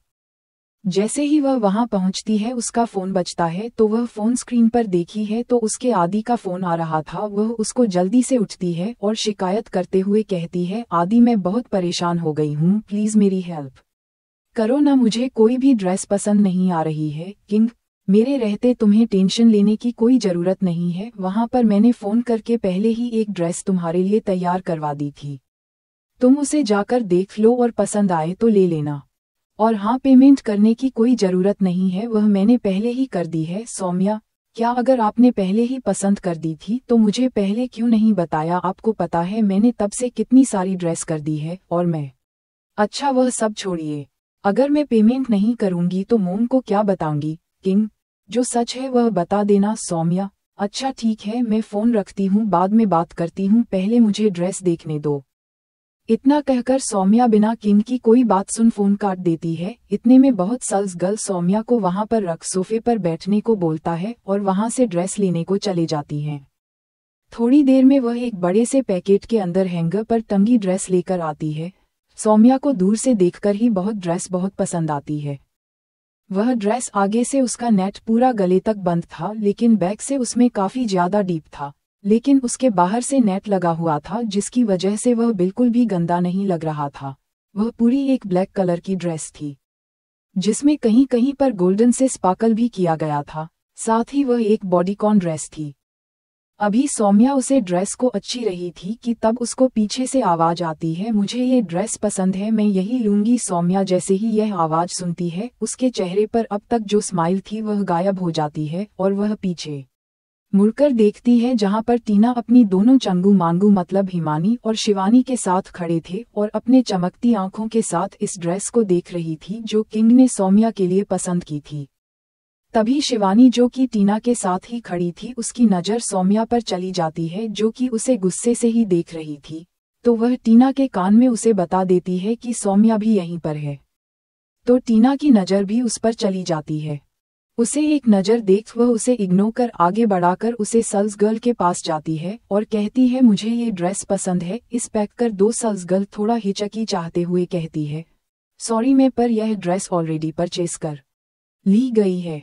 यहाँ पर हमारी बहुत सारी प्रीमियम कलेक्शन है, आप यहाँ पर कोई भी ड्रेस पसंद कर सकती हैं। उसे सेल्स गर्ल की बात सुनकर टीना को गुस्सा आ जाता है और वह कहती है, तुम्हारी इतनी हिम्मत कि तुमने मुझे मना किया। मैं तुम्हें अभी इसी वक्त इस नौकरी से निकल सकती हूँ। एक काम करो, अपने मैनेजर से जाकर कहो कि मैं इस ड्रेस की दोगुनी कीमत दूंगी। लेकिन ये ड्रेस तो मेरे पास ही आएगी, क्योंकि एक बार जो चीज़ मुझे पसंद आ गई वह मेरी ही होती है। ये सब टीना सौम्या की ओर देखकर कह रही थी।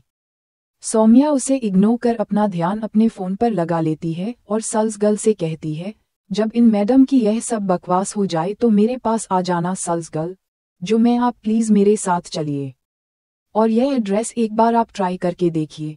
अगर कुछ प्रॉब्लम हो तो हम अभी ऑल्टर कर देंगे। वह सेल्स गर्ल उसे चौकी दूसरी सेल्स गर्ल को कुछ इशारा करती है। उसके बाद टीना से कहती है, मैं प्लीज आप कोई दूसरी ड्रेस देख लीजिए, क्योंकि यह ऑलरेडी खरीद ली गई है, इसलिए हम आपको यह नहीं दे सकते। आप यहाँ पर कोई दूसरी ड्रेस देख लीजिए, यहाँ पर बहुत सारे अच्छे अच्छे कलेक्शन है। ये दूसरी सेल्स गर्ल आपको अटेंड कर लेगी। टीना थोड़ी तेज आवाज में कहती है, क्या तुम लोगों को एक बार में सुनाई नहीं दिया मैंने जो कहा? सौम्या उसे पर कोई ध्यान नहीं देती और ट्रायल रूम की ओर चल देती है और टीना पीछे से चिल्लाती ही रह जाती है। उसकी तेज आवाज की वजह से वहां पर उसे शॉप का मैनेजर आता है और टीना से कहता है, मैं एनी प्रॉब्लम, अगर कोई प्रॉब्लम है तो आप मुझे बताइए, मैं सॉल्व कर देता हूँ। लेकिन प्लीज आप इस तरीके से जोर से मत बोलिए, हमारे पास और भी कस्टमर है जिन्हें प्रॉब्लम हो रही है। टीना, तुम्हारी इतनी हिम्मत जो तुम मुझसे इस तरह से बात कर रहे हो, और तुम्हारी यह सेल्स गर्ल्स, इन्हें तुरंत यहाँ से निकालो, क्योंकि कस्टमर के साथ कैसे पेश आना है इनको नहीं पता। मैंने जो ड्रेस पसंद की वह इन्होंने किसी और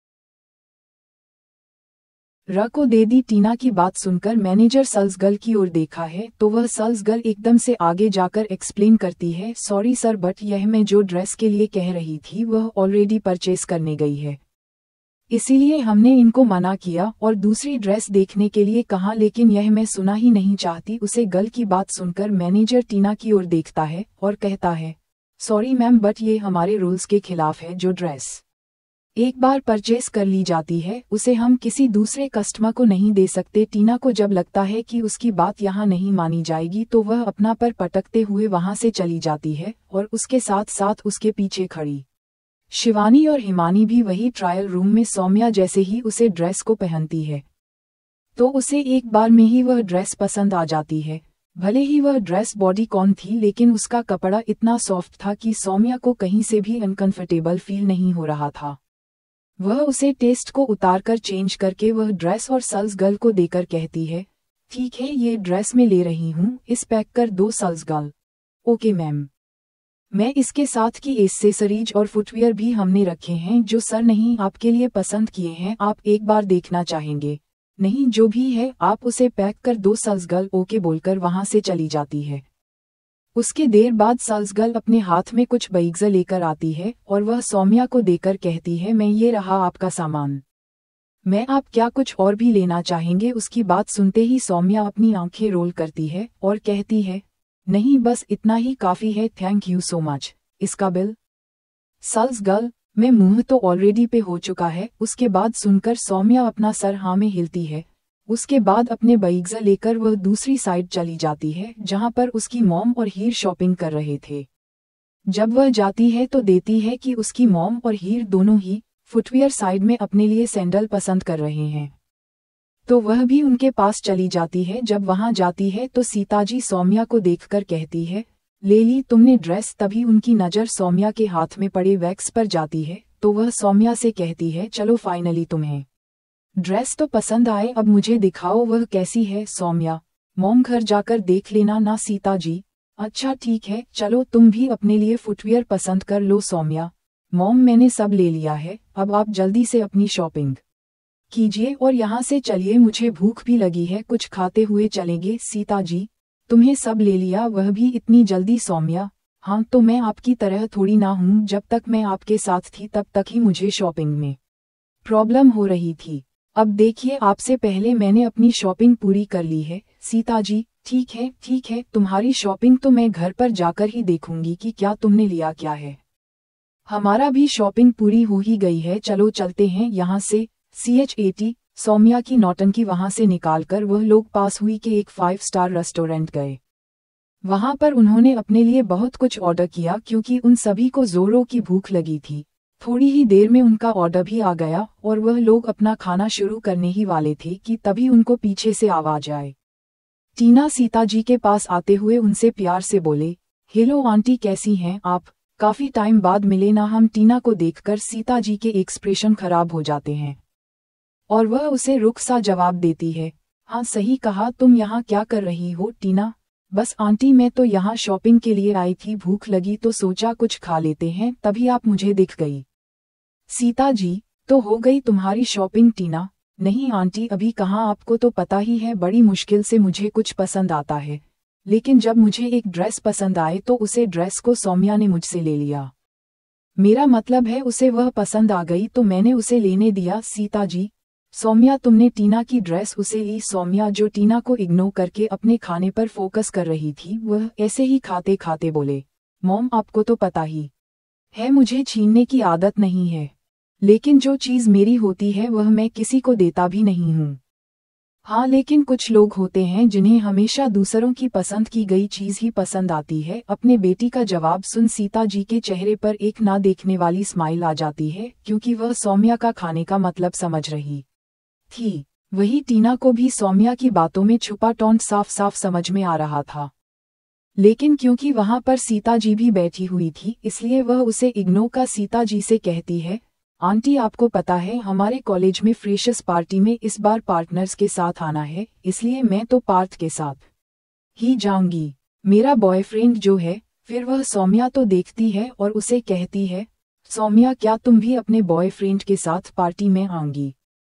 सॉरी मैं तो भूल गई थी, तुम्हारा तो कोई बॉयफ्रेंड नहीं है। टीना की बात सुनकर सीताजी उसे गुस्से में देखते हुए कुछ कहने ही वाली थी कि सौम्या उन्हें इशारे से चुप रहने को कहती है और मुस्कुराते हुए टीना से कहती है, तुम्हें मेरी कितनी चिंता है ना टीना, तुम मेरे लिए बिल्कुल भी परेशान मत हो क्योंकि पार्टी में तो मैं अपने बॉयफ्रेंड के साथ ही आऊंगी। टीना, क्या कहा बॉयफ्रेंड?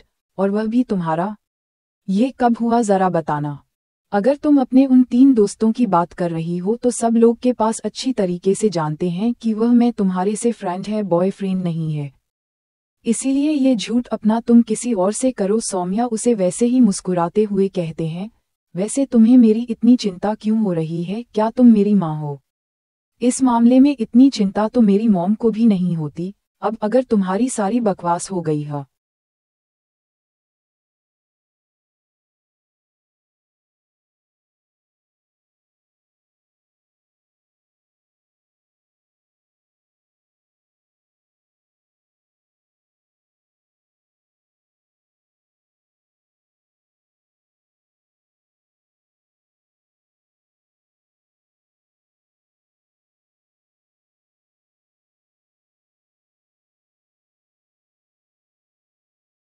तो निकल यहाँ से, क्योंकि मुझे अपने आसपास बिल्कुल भी नेगेटिविटी पसंद नहीं है जो कि तुम जब से तुम यहाँ आए हो फैलाएंगे जा रहे हो। टीना, तुम आंटी, आपने देखा किस बात करने की बिल्कुल भी तमीज नहीं है। सीता जी, बेटा, दूसरों को देखने से पहले खुद के गिरेबान में झांक लेना चाहिए।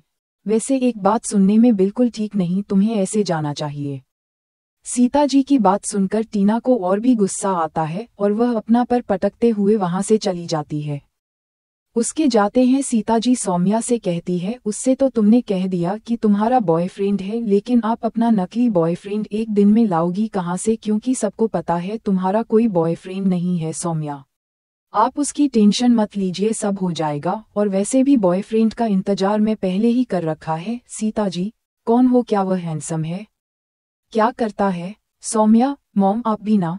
सब लड़कियों की मॉम अपने बेटियों को लड़कों से दूर रहने को बोलती है, और आप है कि मुझे आप ऐसी बातें कर रही हो। सीता जी, तो और क्या करूं, तेरी हरकतें देख तो मुझे कभी कभी लगता है मैं तुझे लड़कों के वजह लड़कियों में तो इंटरेस्ट नहीं है, उनके ऐसा कहते हैं। सौम्या, और फिर दोनों में अपना मुंह खोल, अपने सामने बैठी औरत तो देख रहे थे जो कि तुम्हें लेस्बियन होना पर शक कर रहे थे। Saumya, mom just shut up. Sita ji, why should I don't Heer you, tell me बेटा, क्या तुम्हें आज तक इसे नॉर्मल लड़कियों की तरह हरकतें करते हुए देखा है? आदतें इसकी बिल्कुल लड़कों जैसी है। दोस्त भी यह हमेशा लड़कों को भी बनती है। अब तुम्हें बताओ, इसे मैं लेस्बियन ना समझो तो और क्या समझे? सीता जी की बात सुनते ही हीर अपनी जगह से उठकर सौम्या से थोड़ा दूर बैठ जाती है। उसकी इस हरकत पर सौम्या उसे भूल कर देखती है और कहती है, सीरियसली तुम उनकी बात को इतना सीरियस ले रही हो? Mom, you are unbelievable. इतना बोलता तो उन दोनों को इग्नोर करती है और अपना खाना खाने लगती है। थोड़ी देर बाद वह तीनों में घर पहुंच जाते हैं। सौम्या इस वक्त अपनी माँ और टीना दोनों से भी गुस्सा थी, इसीलिए मैं दोनों से बात किया बिना अपने रूम में चली जाती है। तब तक राजीव जी और उनके तीनों बेटे घर आ चुके थे और वह सौम्या को जब इस तरह गुस्से में अपने रूम की ओर जाते हुए देखते हैं तो वह सीता जी से पूछते हैं, उसे क्या हुआ, ये क्यों उसने गुस्से में है? सौम्या जो अपने रूम में जा ही रही थी, वह राजीव जी की बात सुन लेती है और गुस्से में वापस आती है और उनसे कहती है, डैड आप अपनी बीवी को समझा दीजिए, आपको पता भी है यह मेरे बारे में क्या क्या सोचती है। डांटना तो नॉर्मल था, लेकिन आज तो इन्होंने हद ही कर दी। सीता जी, हाँ तो मैंने गलत ही क्या बोला, जैसे तुम्हारी हरकतें हैं बस उसी को तो तुम्हें बताया और तुम्हें गुस्सा आ गया। अपनी हरकतें सुनते ही तुमको इतना गुस्सा आता है तो मुझे देखते हुए कितना गुस्सा आता होगा। सौम्या, अरे ऐसा भी क्या कर दिया मैंने जो आपने मुझे लेस्बियन ही बना दिया? सौम्या आपकी बात सुनकर साइड में खड़ा देवास जो पानी पी रहा था, सर का सारा तो उसके मुंह से बाहर निकल जाता है और वह माहिर और मिहिर के ऊपर ही गिरता है। वही अपनी माँ की बात सुनकर माहिर, मिहिर और राजीव जी तीनों ही शौक में सीता जी की ओर देखते हैं तो कभी सौम्या की ओर। उन्हें इस तरह खुद की ओर देखता पाकर सौम्या को और भी गुस्सा आता है और वह कहती है, ठीक है, अगर आपको आप सबको अगर ऐसा ही लगता है कि मैं लेस्बियन हूँ तो ठीक है। 2 दिन बाद जब मैं अपने बॉयफ्रेंड के साथ पार्टी में जाऊंगी तो मैं उसे आपसे मिलने भी लेकर आऊंगी। देवांश अपने मन में, क्या ये सच में किंग को यहाँ पर लेकर आएगी? राजीव जी, प्रिंसेस का ऐसा कुछ भी करने की जरूरत नहीं है।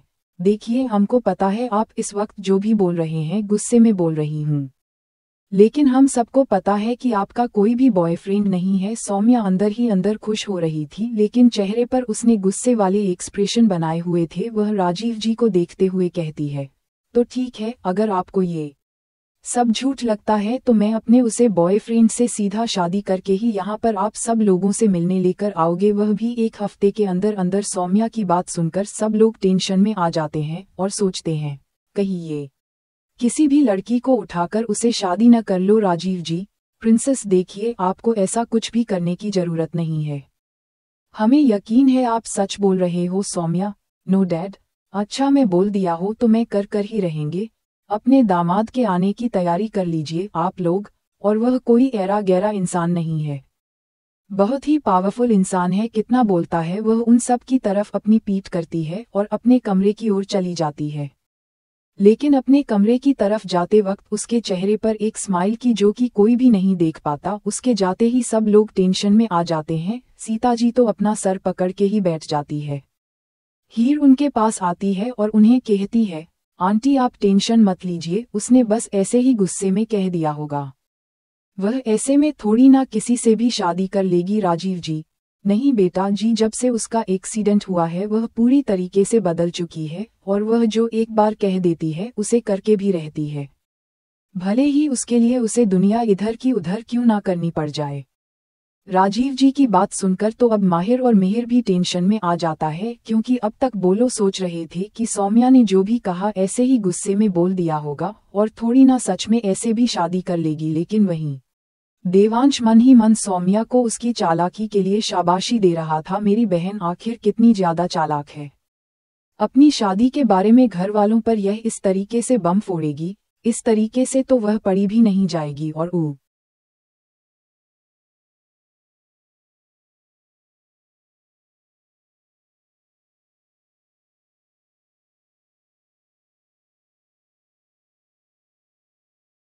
सकी शादी सबके सामने आ भी जाएगी।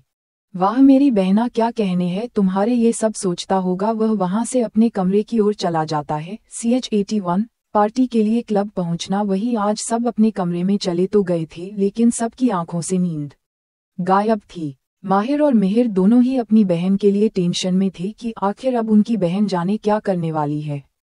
तो वहीं राजीव जी और सीता जी भी टेंशन में थे, लेकिन राजीव जी उतना भी नहीं थे, क्योंकि उनको अपनी बेटी पर पूरा यकीन था कि वह ऐसे ही किसी ऐरे गहरे से शादी तो नहीं करने वाली। देवांश तो खुशी के मारे उसको नींद नहीं आ रही थी, क्योंकि वह उसे इंतजार नहीं हो रहा था कि कब सौम्या किंग को अपने साथ यहाँ पर मिलने के लिए लेकर आएगी। वही ही उसको थोड़ी सौम्या की भी टेंशन थी, लेकिन उसको अपनी भी टेंशन थी, क्योंकि आज उसका इंटरव्यू कैंसिल हो गया था और कल उसका इंटरव्यू होने वाला था, जिसकी तैयारी में वह लगी हुई थी। वही सौम्या अपने कमरे में इस वक्त किंग से बातें कर रही थी और उसको आज जो भी हुआ वह सब उसे बता रही थी।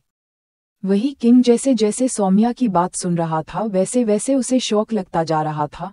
एक तरफ जहां वह खुश भी था तो दूसरी ही तरह वह अपनी बीवी की चालाकी से इम्प्रेस भी होता जा रहा था। लेकिन उसे खुद के लिए भी टेंशन हो रही थी कि कल को अगर उसकी बीवी ने ऐसे ही कोई चालाकी उसके साथ करने की कोशिश की तो, लेकिन जो भी हो इन सब की वजह से वह और उसकी बीवी साथ रह सकेंगे। अगले दिन शाम के टाइम पर क्लब में फ्रेशर्स पार्टी थी और सुबह के टाइम हीर को अपने इंटरव्यू के लिए जाना था, इसलिए तो सुबह जल्दी उठकर तैयार होकर 10 बजे तक माहिर की कंपनी में चली जाती है। सबने उससे कहा कि वह माहिर के साथ चली जाए, लेकिन उसने ये कहकर मना कर दिया कि आज वह इंटरव्यू के लिए जा रही है और वह अगर माहिर के साथ जाएगी तो सब लोग ही सोचेंगे कि इंटरव्यू वह खाली फॉर्मेलिटी के लिए दे रही है, क्योंकि उसे सिलेक्ट तो पहले ही कर लिया गया है। और वह लोगों को ऐसा बिल्कुल भी नहीं सोचने देना चाहती थी। माहिर ऑफिस पहले ही पहुंच गया था। उसके ऑफिस पहुंचने के लगभग 15 मिनट बाद हीर भी पहुंच जाती है। जाते ही वह रिसेप्शनिस्ट पर अपने इंटरव्यू की अपॉइंटमेंट लेटर दिखती है तो रिसेप्शनिस्ट उसे जहां पर इंटरव्यू हो रहे थे उसे साइड भेज देती है। जब वहां पर पहुंचती है तो देखी है वहां पर पहले से ही कम 10 से 12 लोग मौजूद हैं। चुपचाप एक साइड में जाकर बैठ जाती है। धीरे धीरे करके एक एक करके सब लोग अंदर जाते हैं और इंटरव्यू देखकर वापस आ जाते हैं। लास्ट में ही की बारी आती है और वह अंदर जाती है और थोड़ी ही देर में वह भी बाहर अपना इंटरव्यू देकर आ जाती है। वही अपने ऑफिस में बैठा माहिर ही को इंटरव्यू देते हुए देख रहा था और वह उसे इम्प्रेस भी हो वह जा रहा था, क्योंकि हर ने इंटरव्यू बहुत ही अच्छी तरीके से दिया था। थोड़ी देर के लिए सबको वहीं पर बैठकर इंतजार करने के लिए कहा जाता है, क्योंकि थोड़ी ही देर में उनका ये बता दिया जाता कि कौन सिलेक्ट हुआ और कौन नहीं।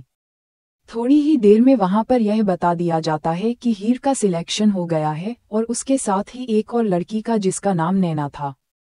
ये दोनों ही माहिर की असिस्टेंट बनने वाली थी, क्योंकि हर फुल टाइम असिस्टेंट की जॉब नहीं करने वाली थी, इसीलिए नैना को फुल टाइम असिस्टेंट बनाया गया था। बाकी हीर पार्ट टाइम ही जॉब करने वाली थी, क्योंकि उसे अपना कॉलेज भी करना था। अब क्योंकि माहिर का काम इतना ज्यादा था, क्योंकि एक अकेले असिस्टेंट के बस की बात नहीं थी, इसीलिए 2 की जरूरत तो थी, इसीलिए दोनों को ही अपॉइंट कर लिया गया था। हर को जैसे ही पता चलता है कि उसका सिलेक्शन हो गया है और उसे अगले महीने 1 तारीख से ज्वाइन करना है तो वह खुशी खुशी घर चली जाती है। अगर जाते ही सबको ये गुड न्यूज़ देता है तो सब लोग भी खुश हो जाते हैं, क्योंकि सबको पहले से ही माहिर की फीलिंग्स का कहीं ना कहीं आइडिया था। और अभी उसकी असिस्टेंट बन गई थी तो उन दोनों को पास रहने का और एक दूसरे को जानने का मौका मिल जाता। ये सोचकर सभी लोग खुश थे। दिन में लंच करके थोड़ी देर आराम करने के बाद सौम्या अपना सामान लेकर ही के रूम में चली जाती है तैयार होने के लिए। हालांकि वह ही को अपने रूम में बुलाना चाहती थी, लेकिन वहां पर तो कैमरा था। ये याद करते ही वह यह आइडिया ड्रॉप कर वह अपना सामान लेकर ही के रूप में पहुंच जाती है। और थोड़ी देर मेहनत करने के बाद दोनों ही बहुत ही सुंदर लगने लगती है। जहां हीर ने इस वक्त डार्क मैरून कलर का bodycon off shoulder dress पहनी थी, light makeup, smoky eyes, dark red lipstick, बाल खुला करके एक साइड क्लिप और दूसरी साइड से बालों को आगे किया गया था। इस लुक में ही बहुत ही ज्यादा सुंदर और अट्रैक्टिव दिख रही थी। वही Saumya full length bodycon black dress, आगे सैफ अली कवर्ड और डीप नेक, उसके बाहर से नेट लगा हुआ था जिसकी वजह से वह डीप नेक बिल्कुल भी वल्गर नहीं लग रहा था। उसने भी स्मोकी आईज साथ में मैरून लिपस्टिक, बालों में उसने हाई बना रखा था और चेहरे पर उसकी कुछ लटें गिर रही थी। अट्रैक्टिव बॉडी फिगर की वजह से वह बहुत ही दिलकश लग रही थी। साथ ही दोनों ने अपने हाथ में वॉच और दूसरे हाथ में ब्रेसलेट पहना था और कानों में ईयरिंग। दोनों ही इस वक्त कतई जहर लग रही थी। दोनों जब अपनी हिल से टक टक करती हुई नीचे उतरती है तो उन दोनों को देखकर सभी लोगों के चेहरे पर स्माइल आ जाती है। सब लोग तो सौम्या को ऐसे अवतार में देखकर उन सब की आंखें ही बड़ी हो गई थी, क्योंकि सौम्या आज अपने फुली नए अवतार में थी जिसमें बहुत ही प्यारी लग रही थी। तो वहीं ही भी कमाल लग रही थी और माहिर की तो उसे पर से नजरें ही नहीं है रही थी। वह दोनों जैसे ही नीचे पहुंचती है, सीता जी जल्दी से आकर उनको एक एक नजर का टीका लगा देती है। सीता जी सौम्याओ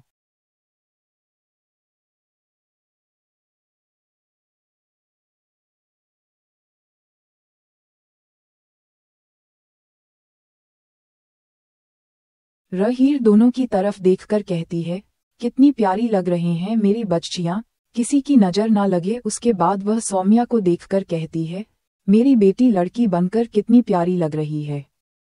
उनके इतना कहते ही राजीव जी पीछे से खांसते हुए आगे आते हैं और सीता जी के कंधे पर हाथ रखकर हल्का सा दबाव बनाकर उनको इशारे में समझाने की कोशिश करते हैं कि अब आगे मत बोलना, क्योंकि उनके उसको इस तरह ताने मारने की वजह से ही उनकी बेटी ने अचानक से शादी करने का फैसला जो ले लिया था। राजीव जी के इस तरह करने से सीता जी भी उनका इशारा समझ जाती है। उसके बाद कुछ नहीं कहती। तभी उनको बाहर से हॉर्न की आवाज आती है तो वह सब उन दोनों को कुछ ना कुछ समझते हुए घर के बाहर तक छोड़ने के लिए आते हैं। बाहर विहान उन दोनों का ही वेट कर रहा था। आज उसने भी ब्लू कलर का सूट पहना हुआ था जिसमें वह बहुत हैंडसम लग रहा था। वही हीर को विहान के साथ जाता देख माहिर को थोड़ी जलन भी हो रही थी, लेकिन वह जाहिर नहीं होने देता। लेकिन घर के सभी लोग उसका चेहरा देखकर ही समझ जा रहे थे कि उसको ये बिल्कुल भी पसंद नहीं आ रहा था, जिसकी वजह से उन्हें हंसी भी आ रही थी। वह दोनों ही गाड़ी में बैठते हैं और वहां से क्लब की ओर निकल जाते हैं, क्योंकि पार्टी क्लब में ही होने वाली थी। दोनों जैसे ही क्लब की पार्किंग में पहुंचते हैं तो वहां पर पहले से ही क्योंकि बॉडीगार्ड सौम्या का वेट कर रहे थे। सौम्या गाड़ी से उतरती है तो बॉडीगार्ड उसके आगे झुककर उसको गुड इवनिंग विश करते हैं और उसको आगे जाने का इशारा करते हैं, जहां पर किंग उसका ही वेट कर रहा था। वही हीर जो उन बॉडीगार्ड को सौम्या के आगे ऐसे झुकता देखकर थोड़ा कंफ्यूज थी, वह विहान की ओर देखती है और उससे पूछता है कि यह कौन है विहान, उसका पार्टनर, इसके आगे मुझसे कुछ मत पूछना। वह लोग सौम्या को आगे जाते हुए देखते हैं कि तभी उनको पीछे से दूसरी गाड़ी की होने की आवाज आती है। जब वह पीछे पलट कर देखते हैं तो वहां पर आकाश आर्या के साथ गाड़ी से उतर रहा था और उसी के पीछे से ध्रुव और उसके साथ एक और लड़की थी जो कि कोई और नहीं नैना थी, जो हीर के साथ माहिर की ऑफिस में काम करने वाली थी। जैसे ही वह सब लोग मिलते हैं तो नैना और ही दोनों ही एक दूसरे को देखकर पहले तो चौंक जाती है, फिर खुशी से एक दूसरे से हाथ मिलाती है और उन सभी को बताती है कि दोनों ही साथ काम करने वाले हैं। ये जानकर वह लोग भी खुश हो जाते हैं कि दोनों पहले से ही एक दूसरे को जानते हैं। नैना ध्रुव की बचपन की दोस्ती और बोलो अगल बगल ही रहते थे और नैना ध्रुव को पसंद भी करती थी, लेकिन क्योंकि ध्रुव थोड़ा शांत नेचर का था इसीलिए नैना उसे अपने दिल की बात अभी तक बात नहीं पाई थी। वह लोग वहां पर खड़े होकर सौम्या का इंतजार ही कर रहे थे कि तभी उन्हें दूर से सौम्या के साथ एक और लड़का आता दिखाई देता है। हालांकि ध्रुव, विहान और आकाश को तो पहले से ही पता था कि वह किंग है, लेकिन वह उसका चेहरा देखने के लिए बहुत ही एक्साइटेड थे। वही ही और आर्या दोनों ये जानने के लिए बेताब थे कि आखिर सौम्या किसके साथ आ रही है। नैना भी सौम्या को जानती थी, लेकिन इतनी अच्छी तरीके से नहीं। उसे बस ध्रुव के थ्रू ही जानती थी कि वह ध्रुव की दोस्त है। एक दो बार वह मिली थी, लेकिन ज्यादा बातचीत नहीं हुई थी। आज वह पहली बार सौम्या से आमने सामने मिलने वाली थी। वह दोनों जब उन सबके पास आ जाते हैं तो उन सभी के चेहरे जो एक्साइटमेंट में चमक रहे थे, वह फिर से बेजान हो जाते हैं, क्योंकि इस बार किंग के साथ साथ सौम्या ने भी मास्क पहना हुआ था। सौम्या वहां पर आते ही सबको किंग से इंट्रोड्यूस करवाती है और कहती है, hello guys, he is my boyfriend आदि। वहां पर खड़ी लड़कियां तो किंग की पर्सनैलिटी से ही इम्प्रेस हो चुकी थी। वह सभी एक एक करके किंग से हेलो बोलते हैं और वह भी उनका रिस्पांस देता है। वही सौम्या के मुंह से आदि नाम सुनकर ध्रुव, आकाश और विहान तीनों ही सौम्या की ओर देखते हैं। सौम्या उन्हें देखकर बस अपना पलके झपका देती है।